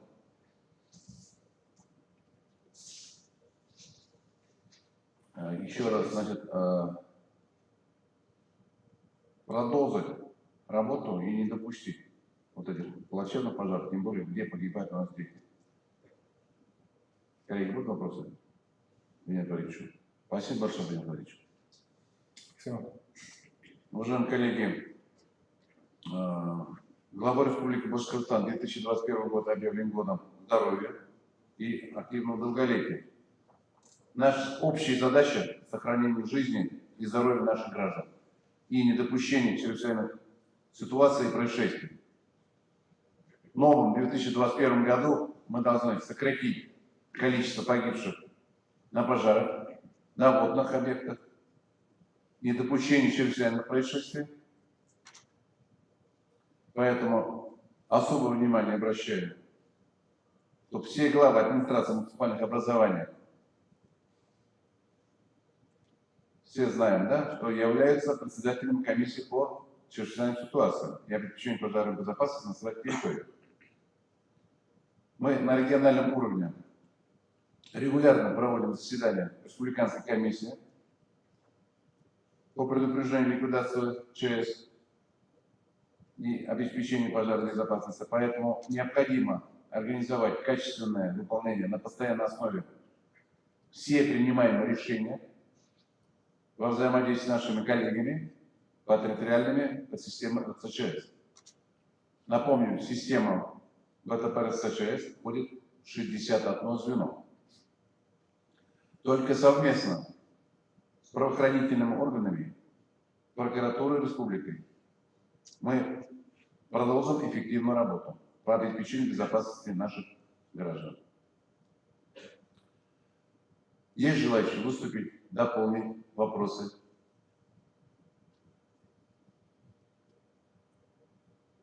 Доклады у нас, выступления закончены. Вопросы вынесены на рассмотрение учебно-методического сбора руководящего состава Башкирской территориальной подсистемы единой государственной системы предупреждения и ликвидации ЧС рассмотрены. Вам будет направлен проект рекомендации, предложения и замечания. По проекту рекомендации предлагается в течение 3 дней направить в секретариат сбора. Они будут рассмотрены и учтены. Прошу Главное управление МЧС России, правительство Башкортостана и Государственный комитет по ЧС доработать данные рекомендации с учетом замечаний и предложений и направить в адрес участников сбора. В завершение официальной части сбора хочу поздравить коллег из Главного управления МЧС Республики Башкортостан 30-летием создания, которое отмечалось 27 декабря 2020 года, и коллектив Государственного комитета Республики Башкортостан ПЧС с 5-летием, которое отмечалось 31 декабря 2020 года. Хочу поблагодарить за вашу большую работу по спасению наших граждан. Пожелать всему личному составу крепкого здоровья, счастья, благополучия, мирного неба над головой. Ну и разрешите мне уже перейти, наверное, к самому приятному награждению наиболее отличившихся наших коллег. У нас очень много подписано награждений, в том числе и президентом страны, и главой республики. Ну, я думаю, наши заслуженные государственные награды глава республики Ради Харидович в ближайшее время сам лично вам вручит. Ну, те у нас почетные грамоты, благодарности мы сейчас, я думаю, с удовольствием до вас доведу и вручим. Для проведения церемонии награждения слово предоставляет начальник отделения кадров воспитательной работы, профессиональной подготовки и психологической обучения Главного управления МЧС Башкортостана Петровой Натальи Михайловны. Спасибо. Добрый день, уважаемые участники сборов. Для награждения приглашается заместитель премьер-министра правительства Республики Башкортостан Сагитов Ирик Хайривариевич за заслуги и безупречное служение делу в области гражданской обороны, защиты населения и территории от чрезвычайных ситуаций, обеспечения пожарной безопасности и безопасности людей на водных объектах Республики Башкортостан. Почетной грамотой Республики Башкортостан награждаются Искандаров Радмир Минигалеевич, спасатель зонального поисково-спасательного отряда город Сибай, государственного бюджетного учреждения, аварийно-спасательная служба Республики Башкортостан.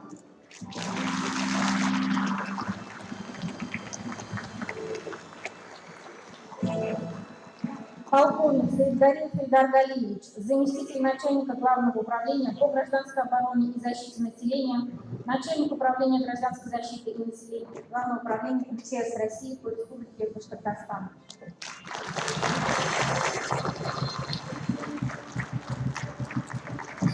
Благодарность главы Республики Башкортостан объявляется Гайсину Ленару Венеровичу, ведущему специалисту-эксперту отдела обеспечения пожарной безопасности Государственного комитета Республики Башкортостан по чрезвычайным ситуациям.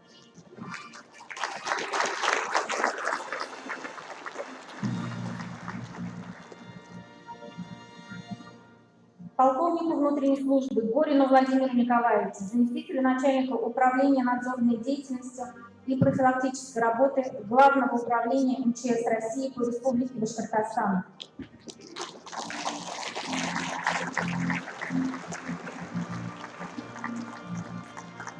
Майору внутренней службы Исламгалиеву Тимуру Ильдаровичу, начальнику отдела надзорной деятельности и профилактической работы по городу Уфе, Управления надзорной деятельности и профилактической работы Главного управления МЧС России по Республике Башкортостан. Капитану внутренней службы Курмиевой Юлии Ринатовне, начальнику отделения по психологическому обеспечению, отдела медико-психологического обеспечения, управления материально-технического обеспечения, Главного управления МЧС России по Республике Башкортостан.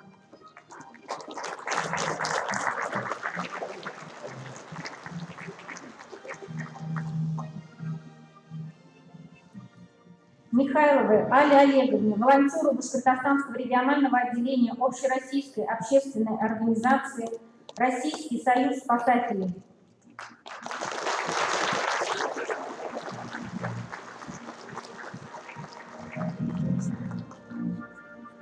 Прапорщику внутренней службы Рудковскому Александру Николаевичу, пожарному 57-й пожарно-спасательной части 22-го пожарно-спасательного отряда Федеральной противопожарной службы Главного управления МЧС России по Республике Башкортостан.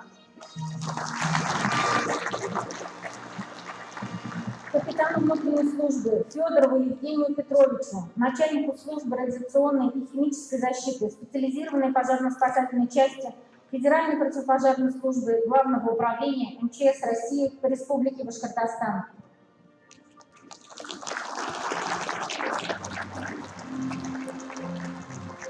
Юбилейной медалью 100 лет образования Республики Башкортостан награждаются Ефремов Роман Григорьевич, начальник пожарной части село Верхний Авзян, Государственного казенного учреждения противопожарная служба Республики Башкортостан.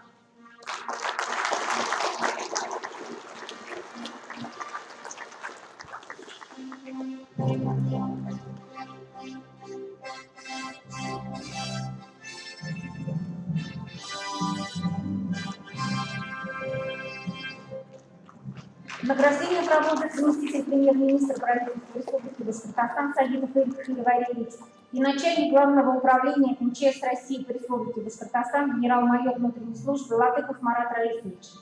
По итогам республиканского этапа смотра конкурса название «Лучший орган местного самоуправления, муниципальное образование в области обеспечения безопасности жизнедеятельности населения Республики Башкортостан в 2020 году, переходящие в вымпелы и дипломы первой степени вручаются городскому округу город Нефтекамск Республики Башкортостан за первое место среди городских округов республики.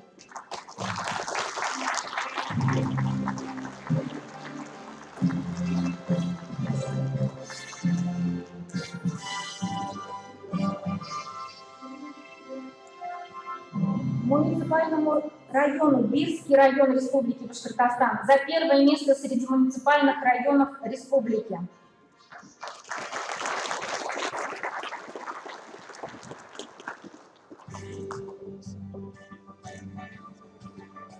Сельскому поселению Верхний Бешентинский сельсовет муниципального района Туймазинский район Республики Башкортостан за первое место среди сельских поселений республики.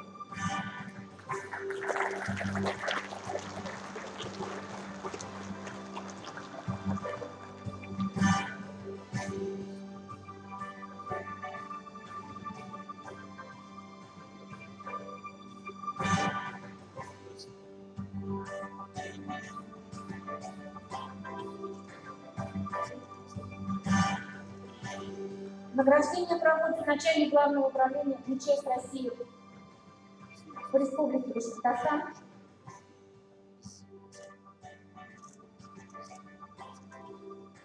Спасибо. Генерал-майор Латыпов Марат Раисович. По итогам республиканского этапа смотра конкурса название «Лучший орган местного самоуправления, муниципальное образование в области обеспечения безопасности жизнедеятельности населения Республики Башкортостан в 2020 году» дипломы второй степени вручаются городскому округу город Сибай Республики Башкортостан за второе место среди городских округов.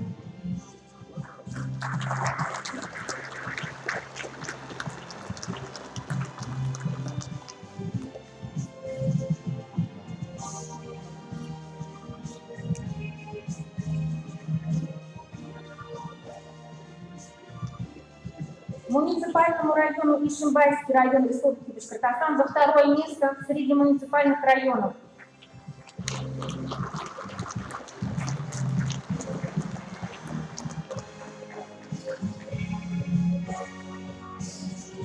Сельскому поселению Семилетовский сельсовет муниципального района Дюртюлинский район Республики Башкортостан за второе место среди сельских поселений.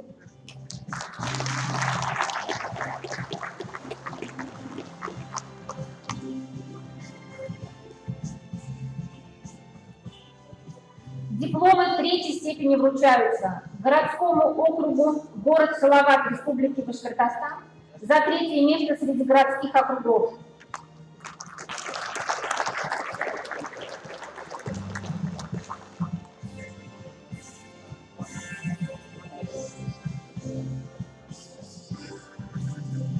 Муниципальному району Белорецкий район Республики Башкортостан за третье место среди муниципальных районов.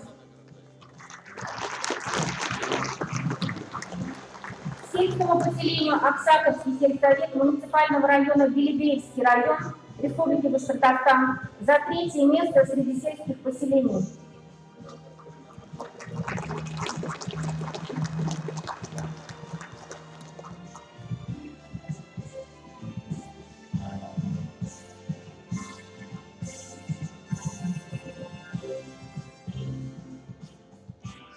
Спасибо. По итогам пилотного проекта по повышению устойчивости городов к чрезвычайным ситуациям «Мой город безопасности» на уровне Российской Федерации дипломом МЧС России первой степени награждается городской округ город Нефтекамск за первое место в категории города с численностью населения от 100 до 400 тысяч человек.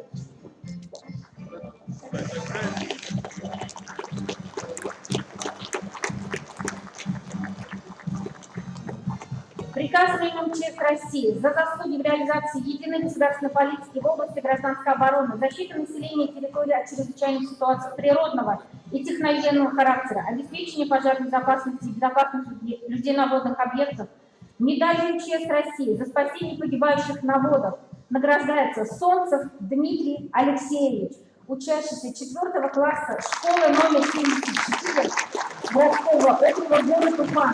Мама Оксана Александровна, мы приглашаем тоже.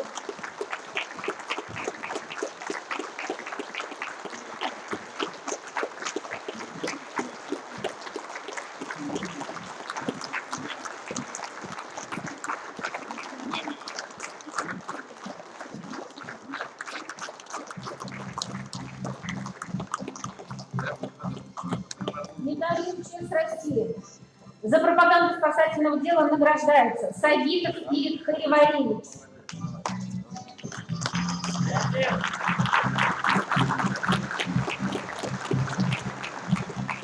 Медалью МЧС России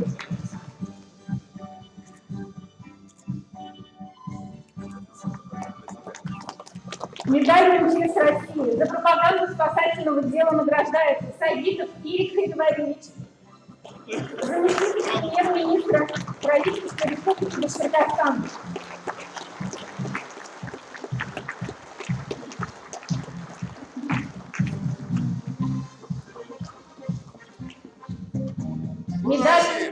Медалью МЧС России за содружество во имя спасения награждается Пышкина Олеся Евгеньевна, региональный представитель поисково-спасательного отряда Лиза Алев в Республике Башкортостан.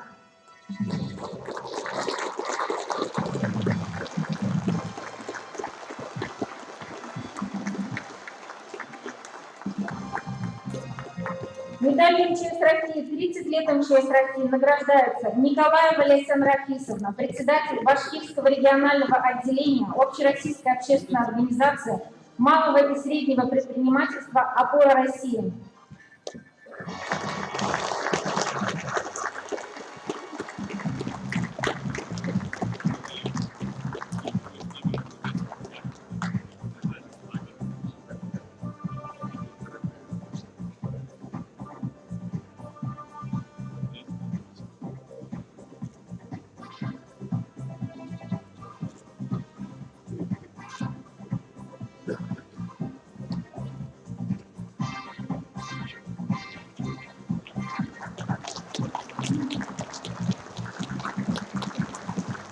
Нагрудным знаком МЧС России за заслуги награждается Пельвов Кирилл Сергеевич, первый заместитель председателя Государственного комитета Республики Башкортостан по чрезвычайным ситуациям.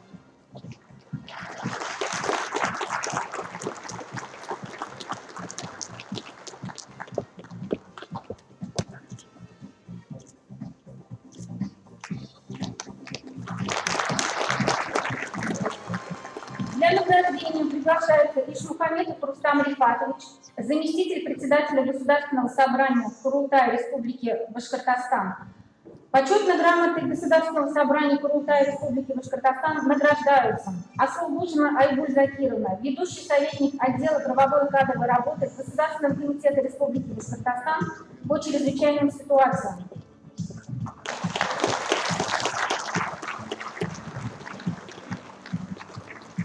Подполковник внутренней службы Белоногов Владимир Сергеевич, заместитель начальника 22-го пожарно-спасательного отряда Федеральной противопожарной службы Главного управления МЧС России по Республике Башкортостан.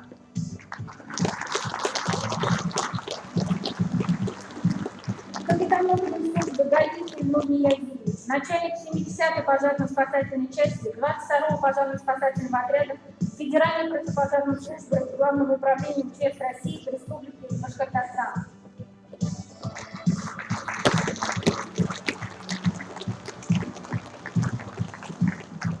Лутбрахманова Рушиня Сагидуловна, начальник отдела гражданской защиты и регионального надзора Государственного комитета Республики Башкортостан по чрезвычайным ситуациям.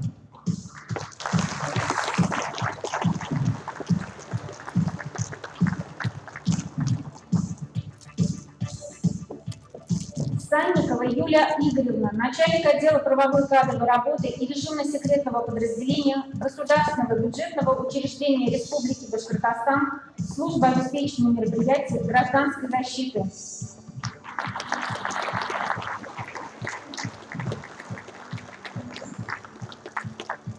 Капитан внутренней службы Шарфудинов Алик Анварович, начальник отдела информации и связи с общественностью пресс-служба Главного управления МЧС России по Республике Башкортостан.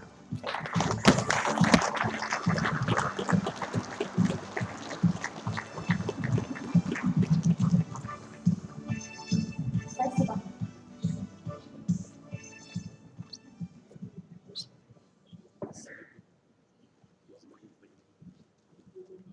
Ну, это еще не все награды, я думаю, награды будут, поэтому от всей души еще раз поздравляю вас, награжденных. Вот. Еще раз пожелаю всем крепкого здоровья, в том числе оценку Рустаму Рифатовичу Мухаметова. Спасибо. Ну, коллеги, тогда на этом сегодняшнее наше совещание будем заканчивать. Я еще раз хочу вас поблагодарить за ту службу, которая неоценимую службу. Мы все работаем для людей, для наших жителей республики. Поэтому еще раз по приезду мы на местах необходимо продолжить работу. Еще раз напоминаю, что у нас год главы республики объявлен годом здоровья и долголетия. Поэтому мы в этом году, еще раз говорю, пусть она будет каждая спасенная жизнь, это мы для этого работаем. чтобы у нас вот те цифры, которые прозвучали в 2020 году, чтобы мы к этим цифрам даже близко не подходили. Там, понятно, жизнь она идет, но мы должны его уменьшить на многие разы. Поэтому многие зависит от нас, от рабочих на местах. Поэтому еще раз всем спасибо. Прям спасибо. Вот. Ну и пользуясь случаем, не так много уже осталось, да? Февраль месяц. Настоящих защитников Отечества. Конечно же, хочется поздравить наступающим праздником, Днем Защитника Отечества, а наших офицеров, женщин, девушек наступающим самым прекрасным весенним праздником. 8 марта мы еще это поздравим, вот обязательно. Но вот, так вот в вашем коллективе еще раз всем удачи, здоровья, берегите себя, берегите своих родных, близких. Всего доброго.